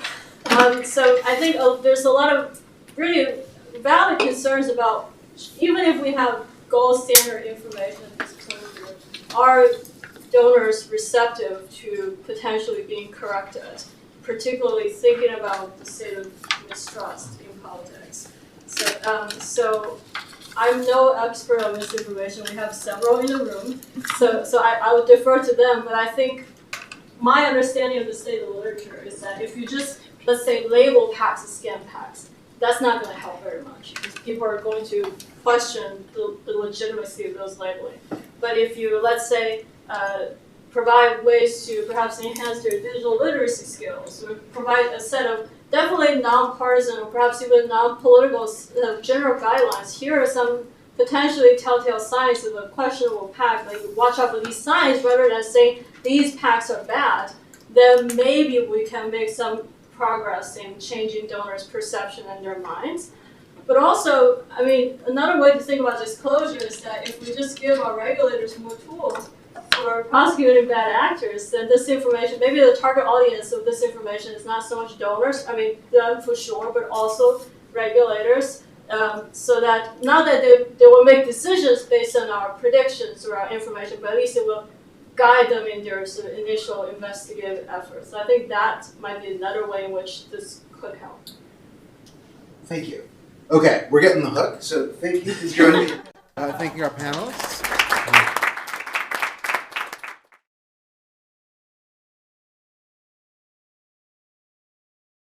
Well, thank you very much for sticking through the day for the last panel. The last but most exciting one, in my opinion, about what exactly do you do with all the things that we've now put on the table. So we're delighted to have sort of a stellar panel to discuss this. I'm going to start with Ian Vandewalker online. You'll go first, Ian. So Ian is the senior counsel with the Brennan Center, the democracy program there. And he works to address the influence of money in politics and foreign interference in U.S. elections. So very glad to have you here, Ian. And then we have Sean Flynn. He's the general counsel at Washington's Public Disclosure Commission. The Public Disclosure Commission works to bring timely and meaningful public access to accurate information about elections. And finally, we have Commissioner Weintraub, last but not least, who you've all met at our lunchtime talk. And we're going to all be discussing how should regulators be viewing the issues that have been raised in the space, in particular as we look forward to the next election cycle and the ones after that. What kinds of tools and strategies should regulators be thinking about in addressing these problems? But first, let me turn it over to you, Ian, to talk about your work in this area. Thank you. Thanks for inviting me, and it's been a fascinating day. I'm I got increasingly stressed out over the course of the day as I realized that everybody was describing problems that they expected to be solved in the last panel.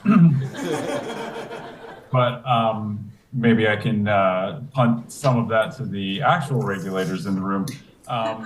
Yeah, the Brennan Center works to reform election laws across the democracy space, and we have worked some on the issues of raised in the digital disclosure space.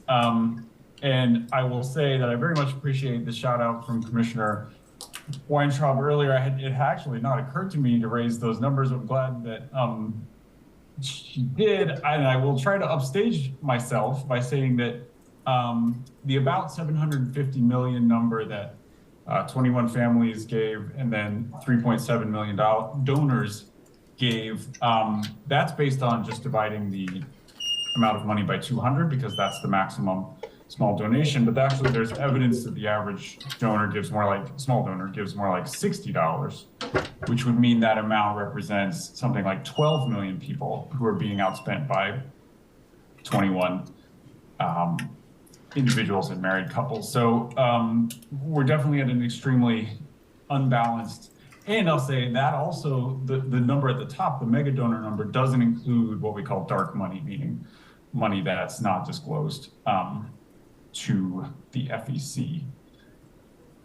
So it's extreme imbalance in where political money comes from, definitely. And Commissioner Weintraub talked about going back to Watergate. The system that came out in the post-Watergate reforms in the federal and basically every state system is essentially based on two pillars, contribution limits and transparency, that there's a limit on the amount of money and then we know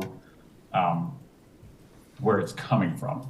Unfortunately, the application of these requirements is based on various statutory definitions about whether something is political and whether it's sort of brought into this regime. But there's been shocks to the system that have made those definitions at least partially obsolete. The two greatest shocks being the Citizens United decision that blessed unlimited money, including corporate money, in elections, and the internet. So rules designed for registered political committees don't capture what we call dark money groups, most of which are social welfare nonprofits that can accept unlimited donations in secret and spend that money on politics. And then rules for the sort of mass media of the 20th century don't capture the modern social media, online, digital ad ecosystem. And that's a problem. Dark money is sort of increasing, and we actually don't even know how much, because even this, not only are the donors kept secret, but now much of the spending isn't reported to the FEC. In fact, Open Secrets estimated in the 2020 election that there was more money spent on digital political ads, which they estimated at 132 million, than reported spending from dark money groups to the FEC, which they estimated at 88 million. And the digital figure is actually an underestimate because it comes from platform disclosures. And if you look at for example, Facebook ad archive, it gives a range. It says this ad costs between $100 and $1,000. So researchers use the low number so that they don't inflate the amount. So that's probably a radical underestimate. And typically, the way advertisers avoid reporting to the FEC is through what's called sham issue ads. Again, Commissioner Weintraub mentioned these. These are the ads that say, Senator so-and-so in your state wants cops to wear frilly pink uniforms. Call Senator so-and-so and tell them to, protect our police.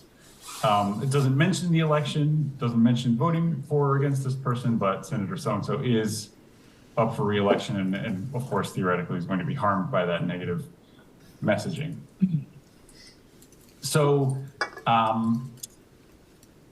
there are two big proposals on the table, or were in the last Congress, and we expect, and have been in several Congresses, and expect to come back in the next Congress. That I'll mention. One is the Disclose Act, which would essentially eliminate dark money by saying, if you're spending on elections, you have to disclose who your donors are. It doesn't matter if you register as this form of tax exempt entity or that form. And then there's the Honest Ads Act, which would update a lot of the political spending rules for the online world, make those electioneering communications rules that about just mention of a candidate without mentioning the election, apply to the online world. That would increase disclosure of both spending and donations. And that act would also require platforms to create public databases of the form that the large platforms have done voluntarily,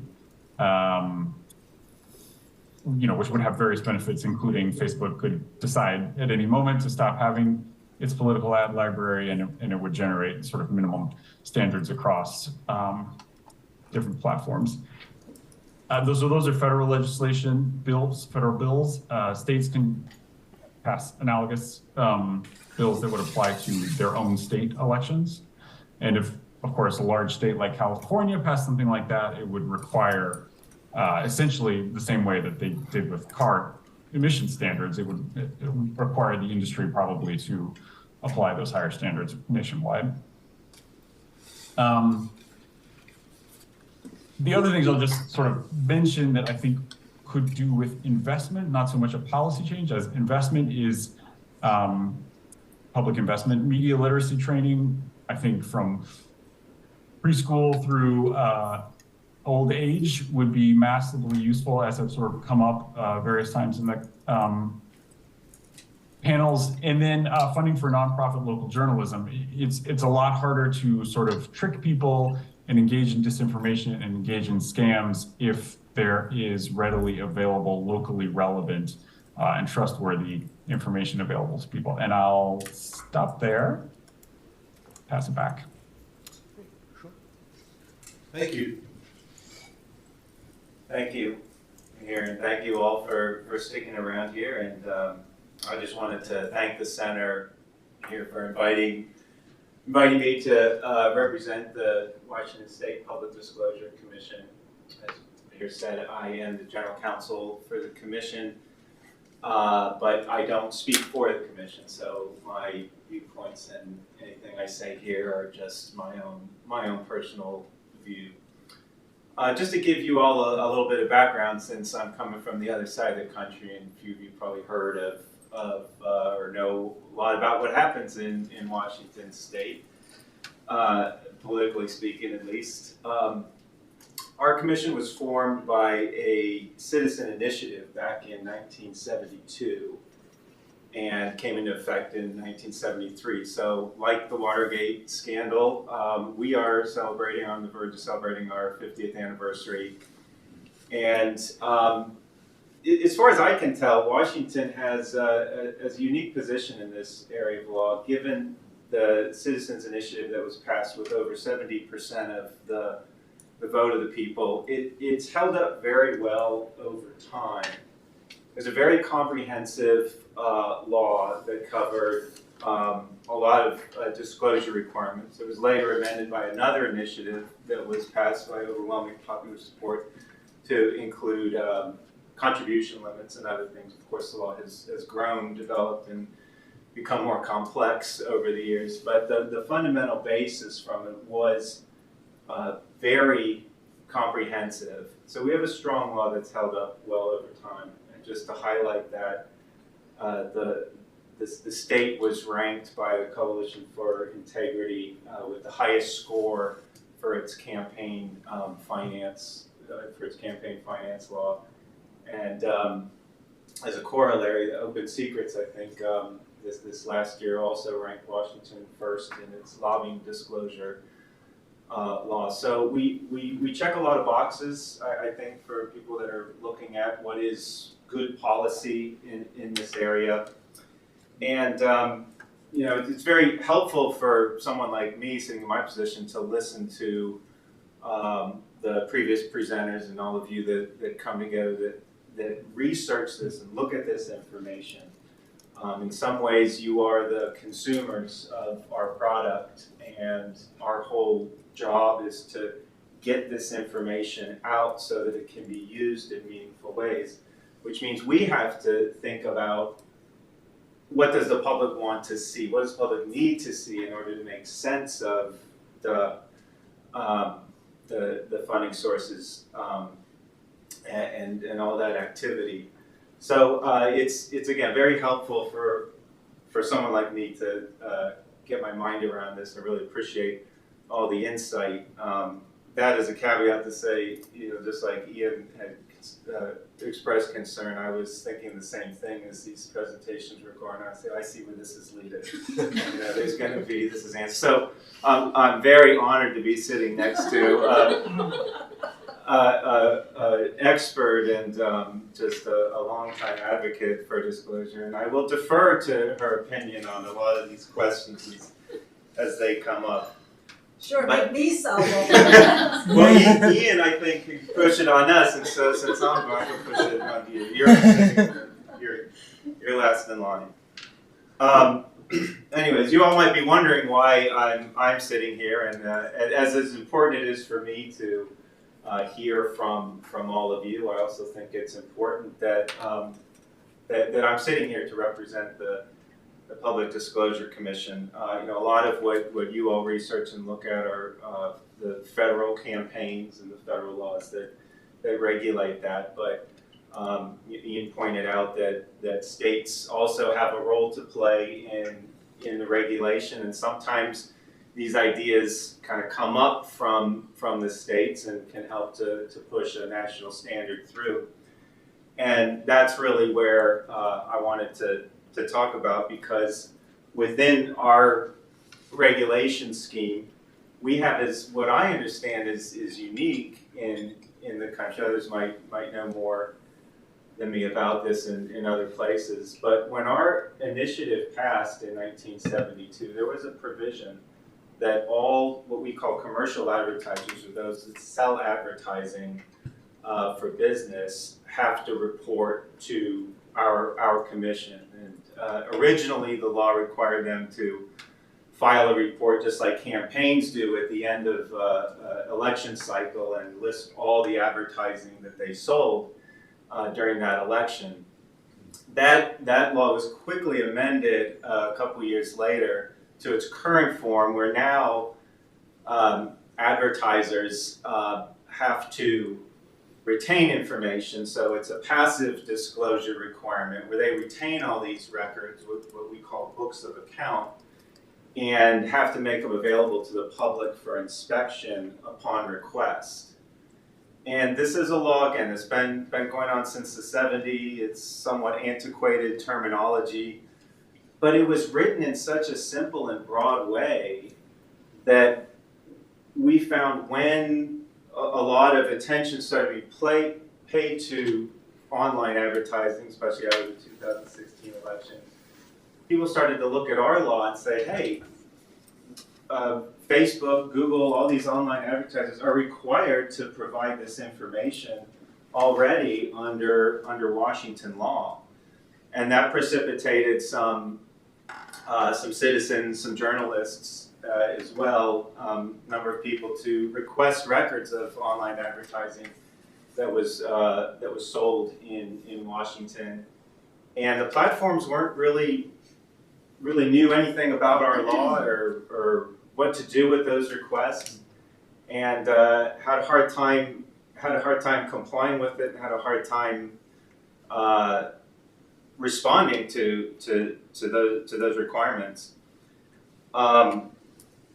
And so in 2018, we also have rules that implement this law, and basically it lays out in some degree different types of media and the specific requirements of what they have to retain in these records. But it's basically the services that they sell. So if you're a print media, you have to provide what were the run dates of this? What was the layout service that you provided, and other qualities of that type of media? Broadcast media, same thing. You have to do any talent support or creative work that you helped in the ad, the run dates as well. Print media that. So in 2018, after there was some interest in this, the commission decided to add a category for digital media, and they had some specific requirements for digital media, which generally included providing any targeting information that was sold, or targeting services that were sold, reach, and total number of impressions. And so those rules went into effect. Again, the platforms were in a position of not really either taking that seriously or not wanting to comply with it. And so it led to some litigation that they were sued by our state attorney general's office and settled with them after agreeing to pay a penalty.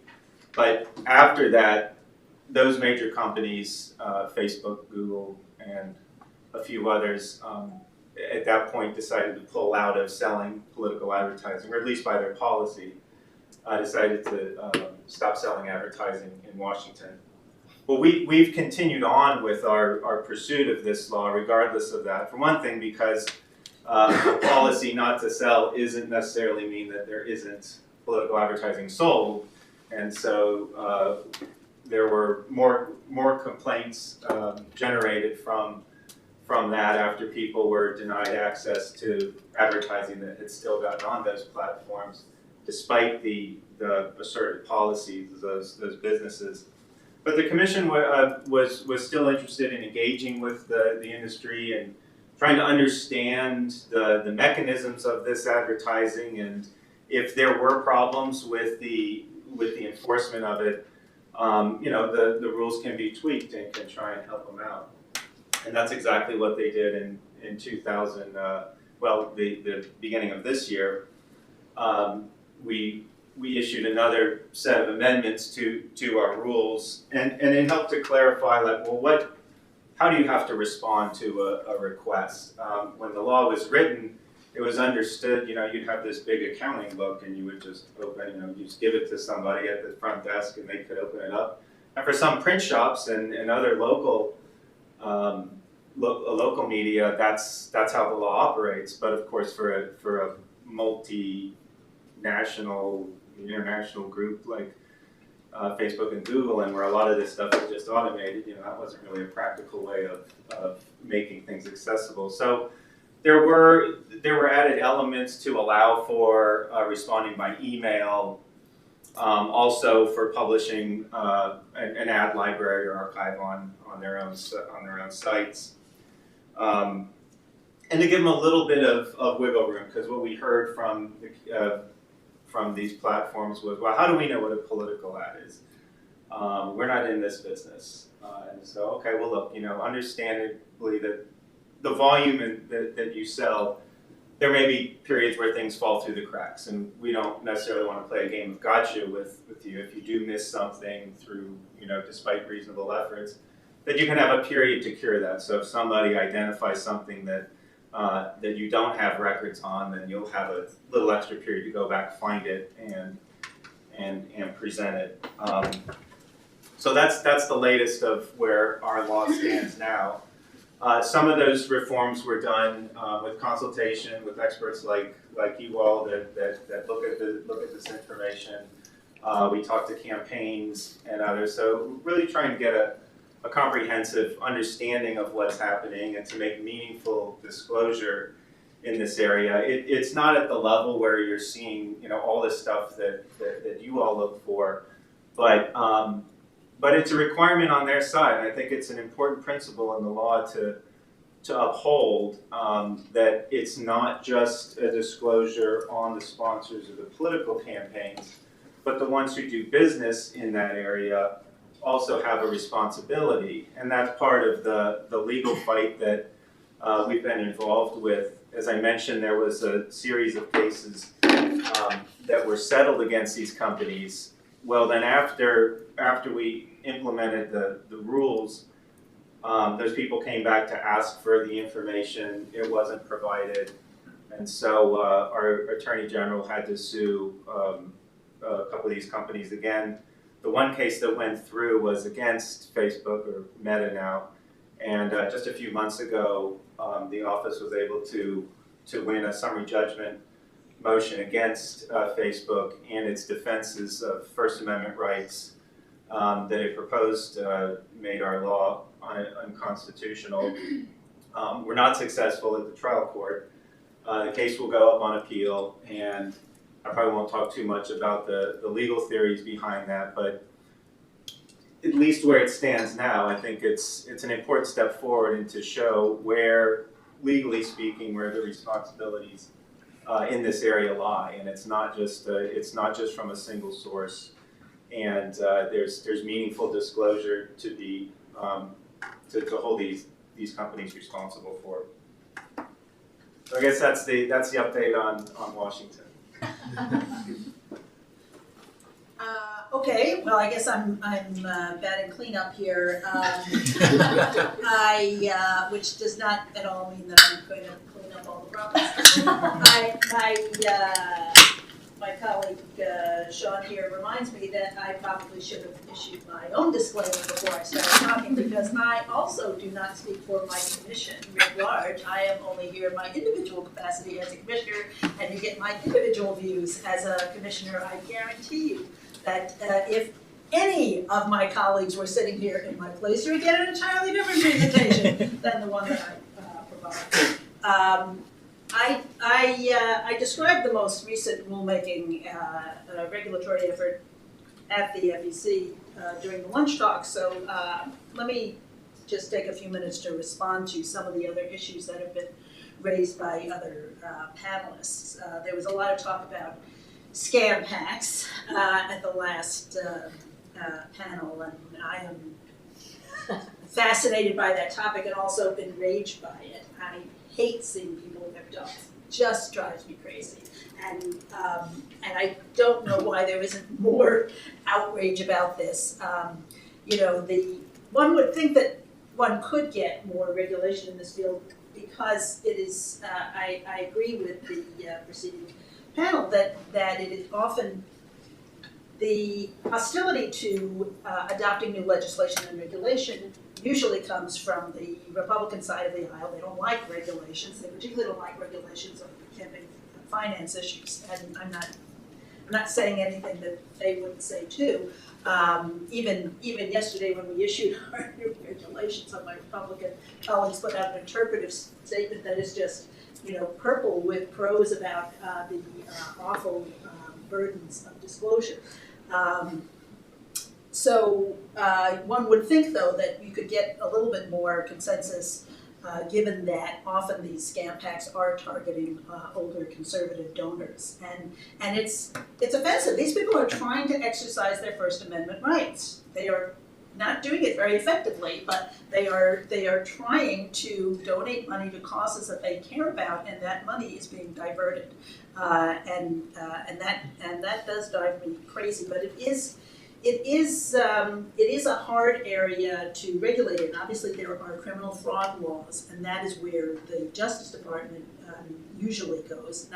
Not so much to campaign finance, criminal campaign finance violations, but criminal fraud when they're going after these scam packs. The FEC has asked repeatedly, unanimously, that Congress strengthen the laws against campaign fraud, but so far they have not responded to that. I actually thought that they were going. There was talk about the Recur Act on the last panel, and I actually thought that was going to move. It looked like maybe at the beginning it was starting to acquire some momentum, and then it just fizzled. And I don't know. I really don't know why, because it's. Again, it's unattractive behavior, shall we say. Also, in terms of where all these emails come from, I really don't know, because I can tell you that I never sign up for that stuff. My inbox is full of it, and I never make campaign donations because I think that would be inappropriate in my position. They still find me somehow, and I think somebody pranked me. Because Donald Trump has been emailing me at my official address, where I certainly shouldn't be getting campaign emails, and I swear somebody signed me up for that, just as a prank. And you know, there's just like tons of those emails, and now of course it's standard practice for these groups to sell their lists and to rent their lists out. So it's not surprising that these you would, once you sign up for one, you get more. But I didn't sign up for one, so I don't know where some of these things are coming from. Sorry, I distracted myself. The scam packs. There are First Amendment issues there. Obviously, I mean, there's First Amendment issues with a lot of the regulation in this space, with really all of the regulation in this space, that makes it harder. Political speech is the most protected speech. There's also a certain amount of self-interest involved. You know, we regulate the people who write the laws themselves, and they don't want to be subject to a lot of laws. They certainly don't want us telling them what they can say to their prospective donors. It's, you know, their campaign communications are not subject to consumer protection laws. PACs aren't subject to those things. The FTC won't touch them, and we don't have jurisdiction over a lot of scammier things because, as I said, Congress hasn't given us hasn't strengthened the laws there. But you know, there is a legitimate concern with. I get it that they don't want us. Politicians don't want a government entity telling them how aggressive they can be in trying to get money out of their prospective donors and what kind of messaging they can use. So I mean, it's a legit concern there.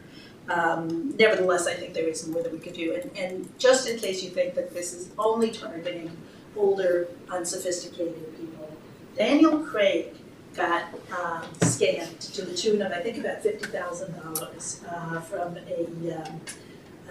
it was from a scam pack that was set up by the guy who set it up was setting up scam packs on both sides. So he was scamming people who wanted to give to Trump, and he was scamming people who wanted to give to Bernie, and he was, you know, he had like a whole bunch of these different packs set up. So, I mean, who's more sophisticated than James Bond?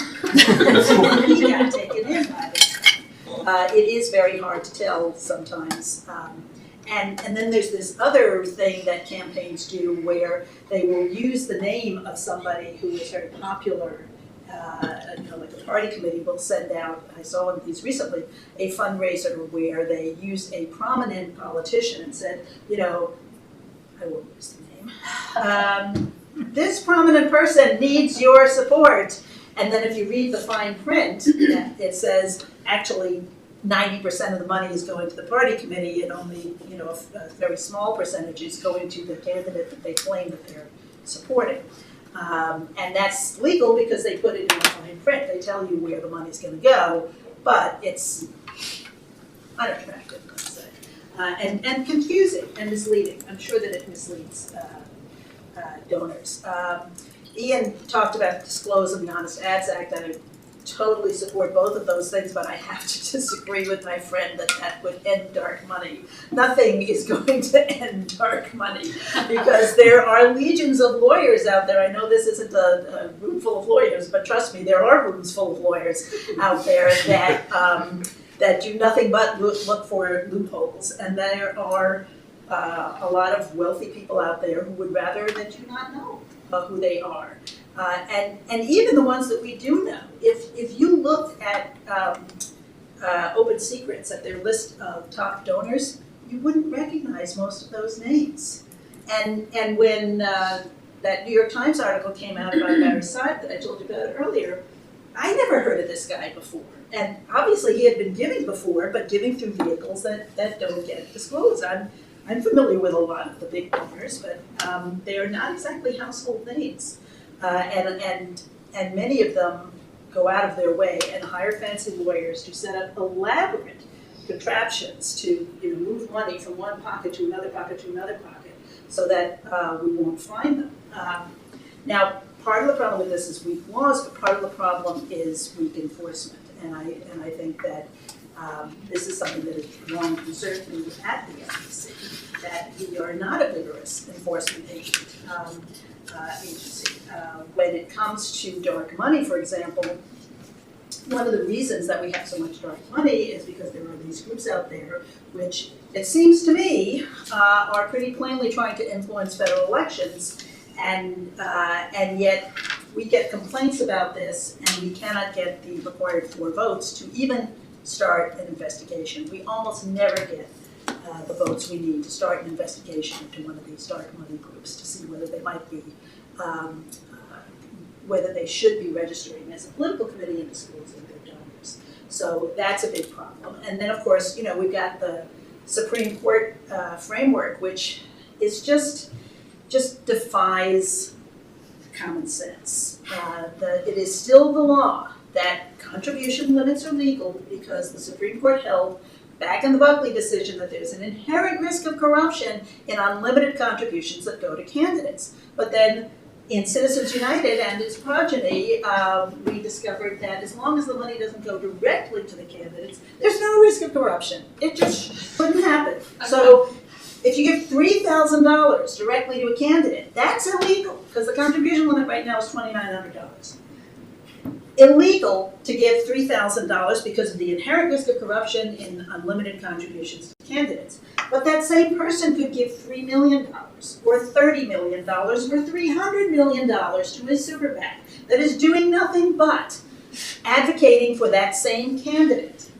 And they could do it through some C4 or other dark money vehicle so that the public wouldn't even know who they were, but I guarantee you the candidate knows who they are. And yet the Supreme Court says there is no possibility of corruption there. And I ask you whether that makes any sense at all. And that just limits what we can do. I agree with what Ian said about the importance of both digital literacy training, particularly in senior centers, maybe more than in kindergartens, because the younger generation, they grow up with this stuff and they are much more adept at it than the older generation. And also the need for better journalism, particularly local journalism has been decimated, and there is a real problem, what we call pink slime now, where there are entities that are masquerading as traditional unbiased media, and they are anything but. And they will have, they'll run stories about all sorts of local news, and so that it looks kind of like a local newspaper, and they'll have names that, like the Star or the Current or the, things that sound like local newspapers, but they can be paid, they accept money to run favorable articles about candidates. And it is very difficult to tell when you're looking at this stuff that this is paid news. This is not some journalist who dug up this story. This is just a press release from a campaign committee. And the FEC has long taken the position that we're not going to try and police bias in the media. We're not going to give there's a media exemption in the Federal Election Campaign Act to protect long-standing protections for newspapers wanting to do endorsements, for example. And we don't.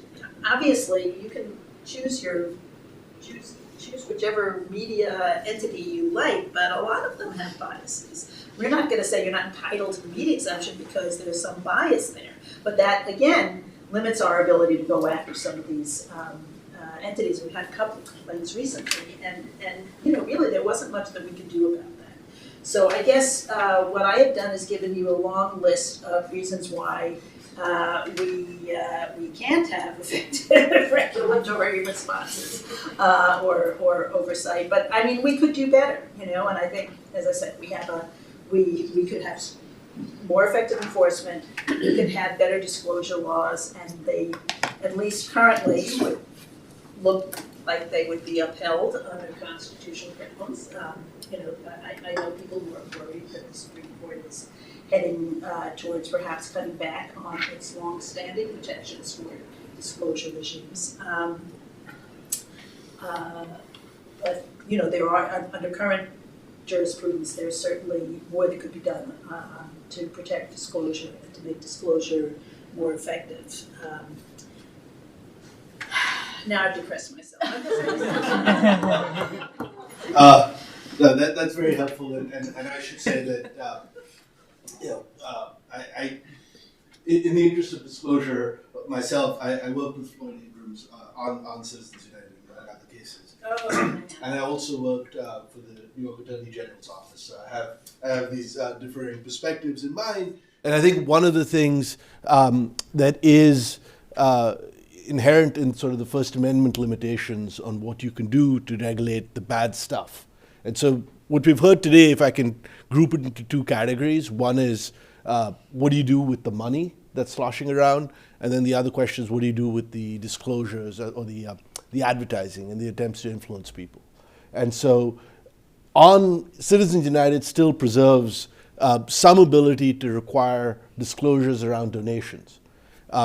And that clearly is something that the dark money stuff has got into. But given what we've heard today, I guess if we can think about what types of disclosure regimes are going to be more effective to get after the problems with donations, the problems with fundraising, how do you think, what entities should improve their disclosures so we can get after problems in this area around fundraising, around scam packs, around some of these others? What kinds of forward-looking regulations should state and federal governments be thinking about? So Ian, we can start with you.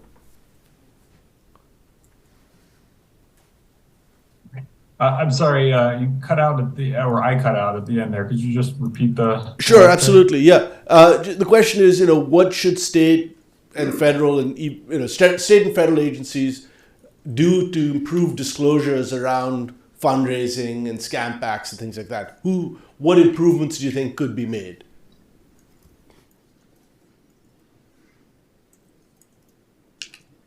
Okay, now I'm unmuted. So on this question, this is my turn to have a disclosure that I don't represent the views of the Brennan Center, who doesn't have a position on this. I tend to think that there is a fair amount that could be done under current fraud statutes. I mean, lying to somebody and then taking their money is fraud, regardless of whether it's in a political context or a commercial context. And as people have mentioned, we understand that there are hesitations to do that because of the concerns about political targeting. But it has happened, and I mean, frankly, some of these things are black and white. Frequently there is fine print, but sometimes there's not. The emails that say all donations before midnight get matched 6-1 by a donor, that's always a lie. And that could be prosecuted by someone who wanted to. So, right, I think, there's enforcement of existing laws, and then there's improvement of laws. But it's very tricky because you immediately run into both First Amendment problems and sort of political targeting problems. So I think you want to stay in, as much as possible, the realm of bright line rules, black and white sort of rules, and regulating that checkboxes can't be pre-checked, that everything is opt-in instead of opt-out would be one example. But as I said, our organization doesn't have a position, and I'm always sort of wary of unintended consequences in this area without having thought things through. So I think I'll stop there before I raise any more unintended consequences. Yeah. Thoughts here on this question? I don't have anything new to say that I haven't already said. I think the Disclose Act and the Honest Acts Act would help. The Honest Ads Act would take the electioneering communications law that applies to print and broadcast media and apply it online, and that would be and that is another nice bright line rule. We don't run into a lot of problems with the electioneering, with people not understanding the electioneering communications provisions, because it's, it's got a name of a candidate in the ad, okay. We've had some problems with, what is a reference to a clearly identified candidate. I said that, the way using the voice of the candidate would be a reference to a clearly identified candidate, but we actually lost that one in court. But generally, it's pretty clear when you're identifying a candidate. It usually involves the name, and then you just have to count. Is it 30 days before a primary or 60 days before a general, and is the ad being transmitted somewhere within the jurisdiction where that person is running? So that's a nice bright line rule, and that would help. I used to wonder why it always seemed to me that there was a bargain to be had that never quite gets made. That one side always wants higher contribution limits and the other side wants more disclosure, and why couldn't you put those together? Now, interestingly enough, somebody that you wouldn't expect you talking about, Ted Cruz had a proposal for no contribution limits but instant disclosure. And I think that I wouldn't go for no contribution limits, but I do think that there ought to be a deal for raising contribution limits along with something like the Disclose Act to enhance disclosure and capture. And again, the larger donations, that Disclose doesn't go up to $25 contributions. So I don't know why that sort of deal doesn't get made. I've been wondering about this for 20 years, but it never seems to happen. I don't think, some people say that if you would just lift the contribution limits for candidates and party committees, then that would take care of the super PACs, because then people would just get to the candidates and party committees, but I don't believe that. I think that there are a lot of big donors who have become very empowered by the super PAC world, and they're not going to give up that power. So yes, they will give more money directly to candidates and party committees, but we'll still have super PACs and we'll still have dark money unless we change the law to try and address the dark money problem. Yeah, and so separate from the money issues that one issue is money, the other is how do you get content in front of users, potential voters. And we heard this morning about the evolving strategies that campaigns are considering. We've also talked about some of the challenges that researchers have in monitoring what those strategies are. So if we were to take kind of each one of these three trends that we're seeing, so how should regulations approach this question of influencer marketing? How do you think that regulations can require better disclosures around whether influencers are being paid by the campaigns? How do we improve it so that we know who the influencers are, what are they being paid to do? And any one of you can. Well, I mean, that's what that was one of the goals of the original version of the regulation that we adopted yesterday, was to include promotional payments to promote a particular message. There is no reason why that could not be required. And like I said, it will be out there for public comment momentarily. So please comment, because I think that would be a good thing. We did an internet regulation back in, I think, 2006, and obviously it needed updating by now, but at the time it was extremely controversial. People wanted to have just open season on the internet. They did not want to have any regulation at all of political activity on the internet. There was a lot of pressure for that. And we did this rulemaking where we said we protected volunteer activity on the internet. There were specific protections put into the rule, as well as this the former version of this regulation that said if you are paying to put an ad on somebody else's website, then that would have to have disclaimers on it. And we got there by listening to a lot of people and trying to focus in on what were the biggest concerns on both sides. And it was, like I said, very controversial. People were afraid that we were going to come down with a heavy hand on the internet at a time when people thought it was they were giddy with the prospect of how wonderful the internet was going to be for politics. It would be a place for cheap speech. It would be, it would reduce the influence of money in politics. It was just all going to be wonderful. And, it turned out to not be wonderful.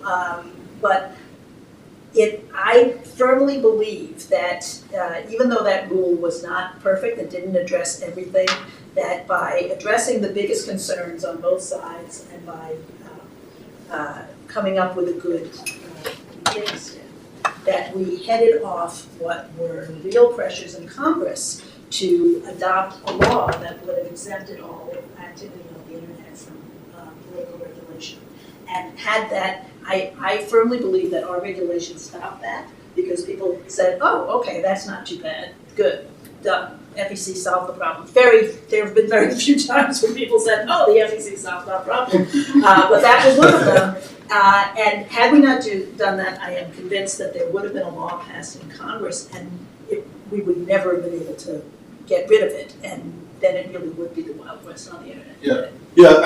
What you raises this question, which you've talked about, and Ian and Shora, I'd like to hear your views on this, which is, we have a situation where we're asking to regulate the foxes, and the hen house, or what, if you will, is actually the platforms themselves have very strong vested interests in certain outcomes. And so you have really very little room for other public interest advocates to make their claim. And so what are your thoughts on how you could better make that claim, on what kinds of disclosures are required? Because in effect, you're taking away a very powerful tool for politicians. And this is a tool that the platforms rely on as their bread and butter business for distributing content, not just not just political content, but they use those same tools for distributing commercial content. So how do we tackle that? Ian?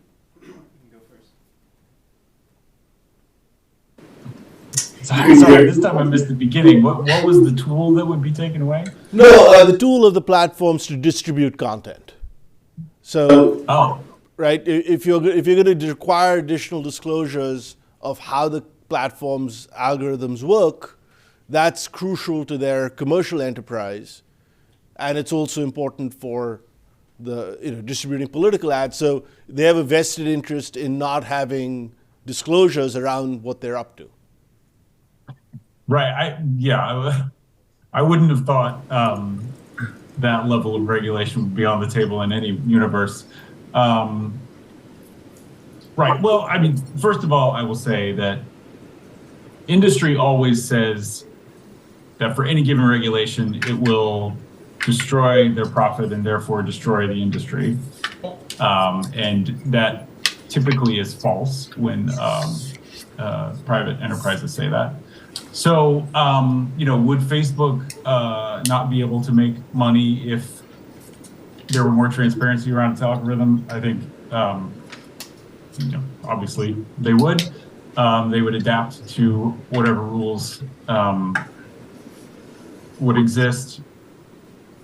Well, maybe not whatever rules would exist, but certainly some minimal amount of transparency. I think the transparency that we typically talk about, which we could say is maybe inadequate, is not so much the algorithm or the process around serving people ads, but the substance of the ads and the commercial aspects of the transaction, i.e. how much money and where is it coming from.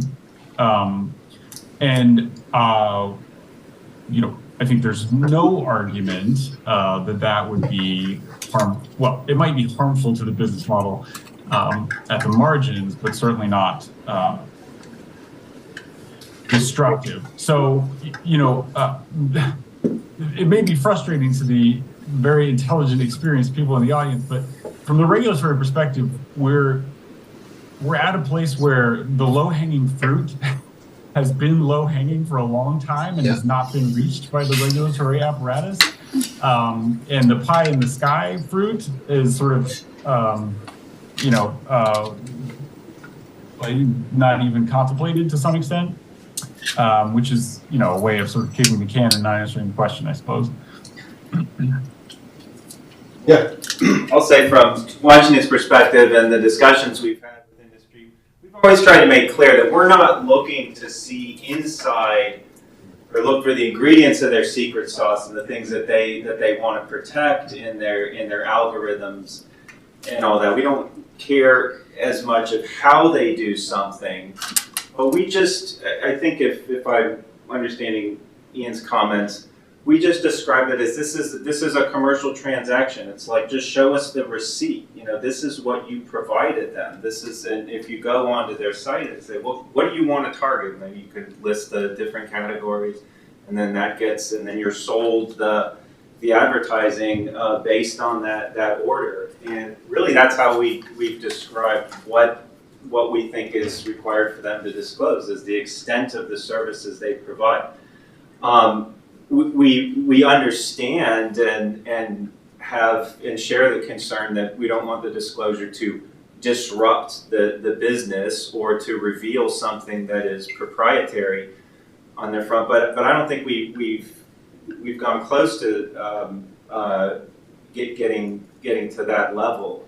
This is just describe that transaction. Show what this person, what the sponsor paid for.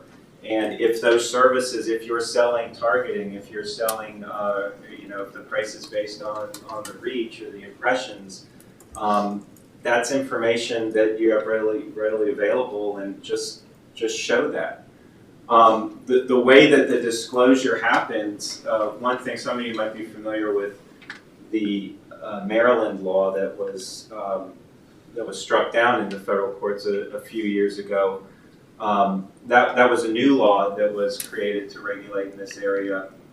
And one of the big distinctions, I think, from what they were doing and what we do in Washington is there was a requirement that the platforms and publishers had to push this information out on their websites and had to make it, had to publish it.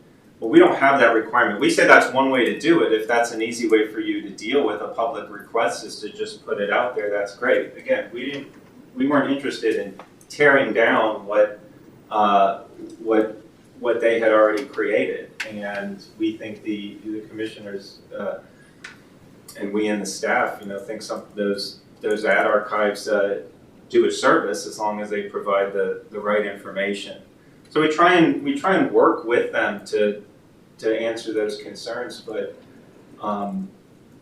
again, I think that the type of information we're looking for is not something that would seem to be harmful to the business itself. And the other thing is it applies across the board. So you could say, well, if Facebook's having to disclose this, then it's just going to move the market into darker areas or other providers. Well, we don't have anything to distinguish between advertisers. So if you're paying for it and that's what they're selling, then it's going to have to be disclosed. Yeah, so I'm going to open up for questions in just a minute.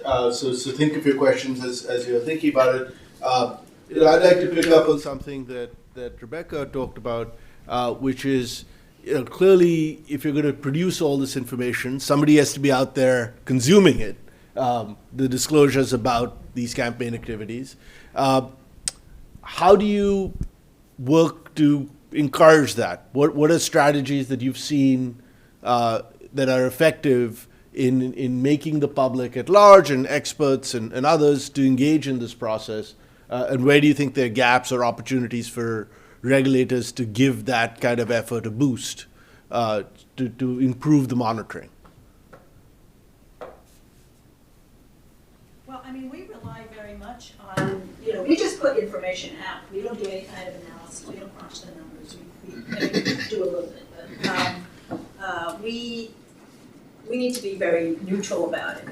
And in my work, I rely a lot on the good work of folks like Brennan Center, the Campaign Finance Institute, the Open Secrets, all of these NGOs that are providing that value, and they get quoted in the newspapers nonstop. The journalists all rely on them.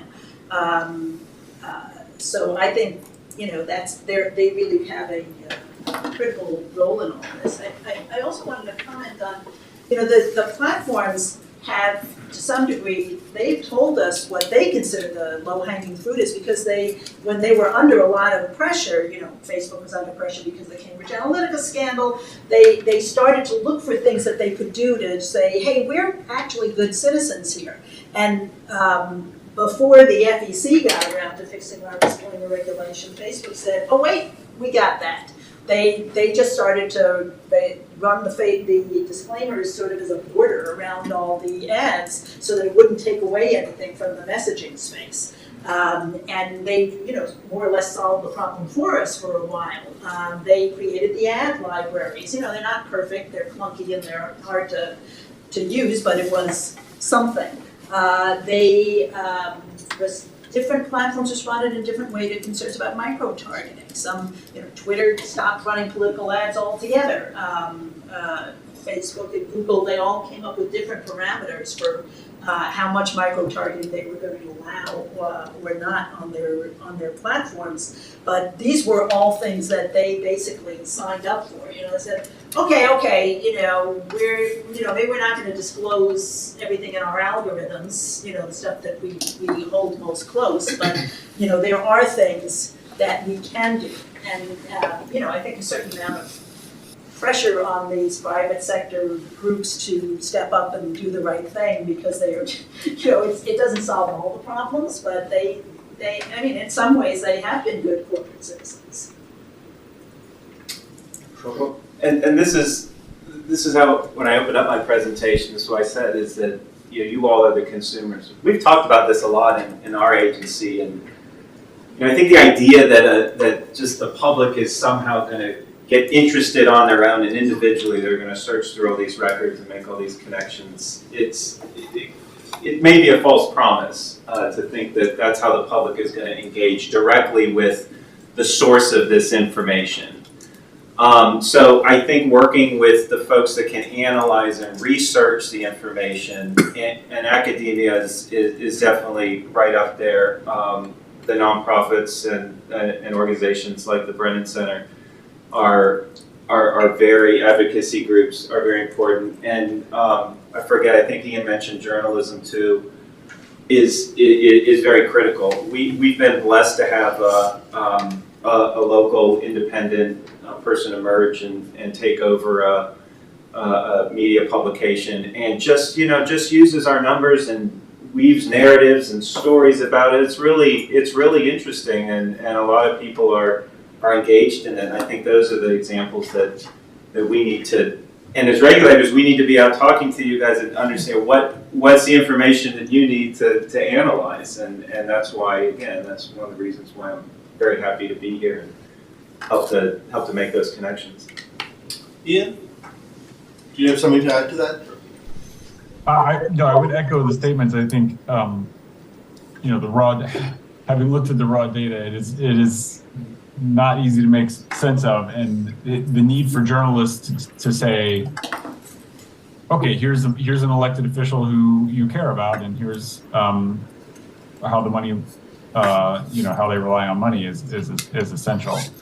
That said, FEC.gov looks better now than it did 10 years ago, and I do think there is a place for citizen research, and tools are there that make that possible.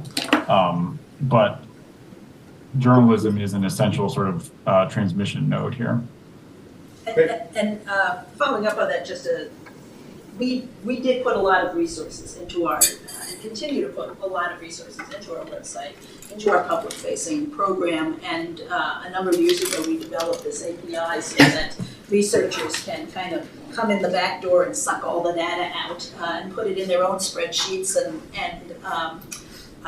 manipulate it in ways that are, we have to make that possible for all of you and accessible, and I think that that is something that we have done well. But there are a lot of complaints about the FEC. I actually heard some compliments about the FEC today. Thank you so much. But just the flat-out disclosure of the vast trove of data that we are constantly deluged with, I think is something that we do a pretty good job of. Yeah, and I'll just say real quick too, that's something that we do in Washington. We invest a lot in developing the systems, and not just the output of it, but we are redoing and putting online our filing systems, which really can help. I don't want to overstate what's happening right now, but I think the goal or one of the potentials of that is now you can make those connections so that the data can be presented in a much cleaner way instead of just going through the files, but making certain connections. And then we have to be careful that we're not editorializing or leading people to certain conclusions when we do that. But that's one of the goals of redoing and improving our filing systems is to organize that data in a way that then we can look at how is it being distributed and how can we help the general public make those connections for themselves.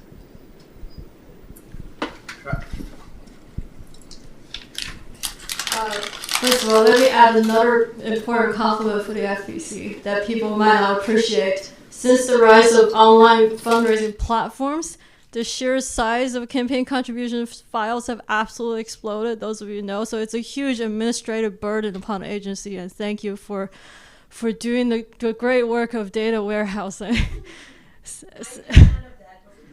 Yeah. And it's the holiday season. I have a wish list. Can we get more? Is it possible to get more information at both the federal and state level on who campaign vendors are and if they have any financial conflicts of interest with PAC personnel or campaign personnel for that matter? Thank you.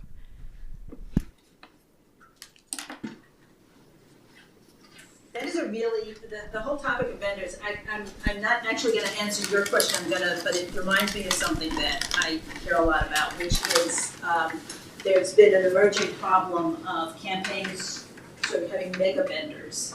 And then they say, oh yeah, we gave $1 bazillion to this group, and then they, we don't have to report the sub-vendors, do we? And we need better rules on that because we should be requiring that kind of reporting, because otherwise it's just completely opaque. We do not currently have jurisdiction to require a lot of, there are reporting requirements set out in the statute, and we can't really ask for people to report things that are not in the statute that Congress didn't say they have to report. And there's not a lot in the statute that talks about what vendors have to report other than, just the outlets. What comes in, what goes out. We require reporting sub-vendors, and getting back to my last point about the filing systems, if you can lead people to the right answer, because we don't always get the quality of reporting of that activity, but making sure that that's specifically set out, in the systems of how they file to make sure that's reported. It is a big concern, but just through that disclosure can help to at least show those patterns a little bit more and find out where the money is really going. Thank you, Mihir. I had a question, but like the last question you asked, it just blew my mind. And so it's more of a remark that I want to say about disclosures, which is we talk right now about disclosures and things being disclosed, but we touched a little bit about like different ways of disclosing have drastically different impacts. So you mentioned an API. That's the gold standard because it means that the data is in some normalized way that can be queried by researchers, built into tools and be integrated in live panels. So once you have an API, any efforts that you can make to analyze that data will be continuous and longitudinal. So it's very powerful. And on the other end of the spectrum, one of the things that the government is really good at doing, unfortunately, is the PDF file disclosures, where all these disclosures are in these big PDF files, often scanned or made impossible to OCR. And this makes the step of data munging this data that comes at a huge speed becomes the bottleneck of any sort of analyses.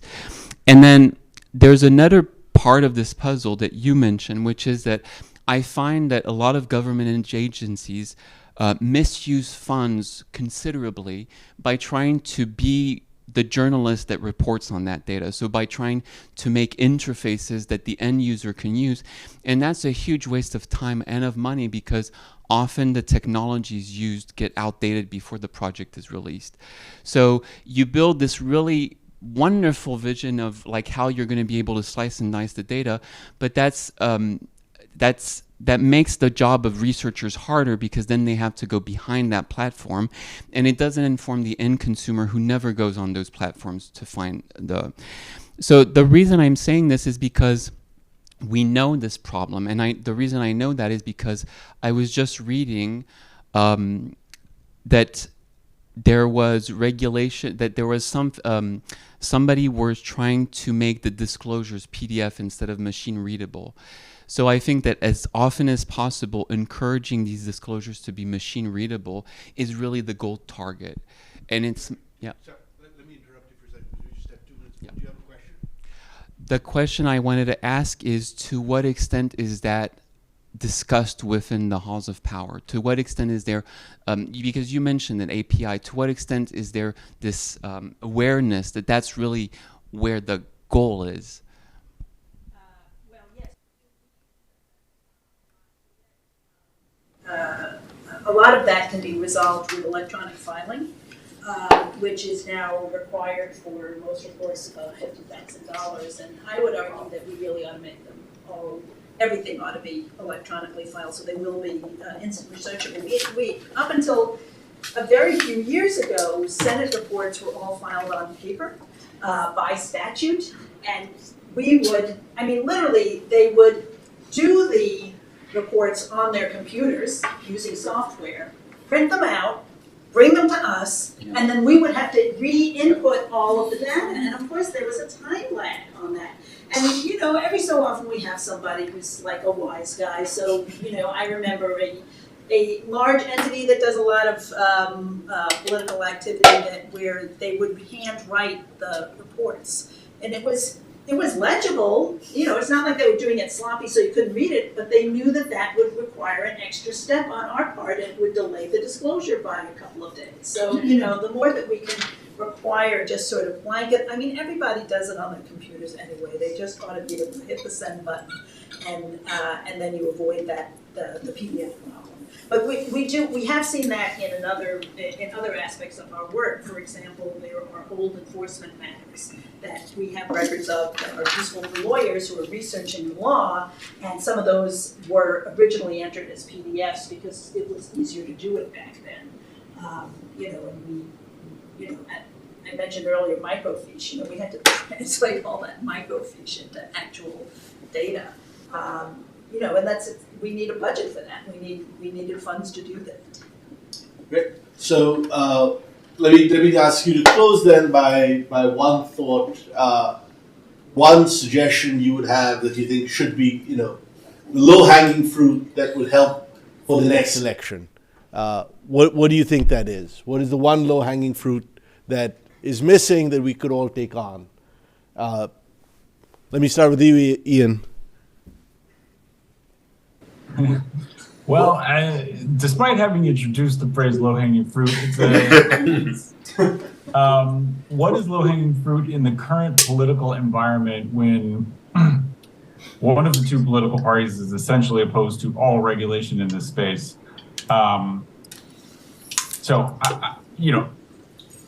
I guess I'll say conceptually the low-hanging fruit should be that all political spending is disclosed regardless of the medium, the format, the tax EIN of the spending entity. That would be the single biggest sort of fell swoop that would address the most of these problems. And the Disclose Act is, you know, the thing that comes closest to that. I appreciate Professor Weintraub's critique that it wouldn't eliminate dark money, but it would eliminate dark money as we currently know it, which is something. I think one of the themes we've been hearing is to protect and enhance disclosure. When we get into areas of trying to prohibit or regulate the speech itself, that gets very difficult. I think Ian mentioned about the unintended consequences that can come from that. It isn't low-hanging fruit. It's very difficult to do. I'm reminded of having to speak for our legislators a lot of times and describe for them like the First Amendment protections. It's really hard to get into any type of political content regulation. Not saying that we shouldn't ever get around to doing that, and there aren't limits, but disclosure is the biggest tool that we have, and so in the immediate future is, I think, is to continue to focus on that. I'm going to advocate citizen action. You mentioned earlier, Sean, the popularity of the initiative that created this framework for you. That doesn't surprise me at all. And every survey shows that people they care about these issues, these democracy-related issues, and yet politicians don't believe it. They don't believe that anybody cares, and I think we're seeing it rising in the recent polling that people care about democracy issues. So this is something that absolutely everyone can do. Make sure that the people in power in your jurisdiction know that you care about these issues and that you expect them to be doing more to have a fairer, more transparent, less corrupt system. That's a wonderful way to end this symposium. Thank you so much for joining us. Really enjoyed this. Thank you.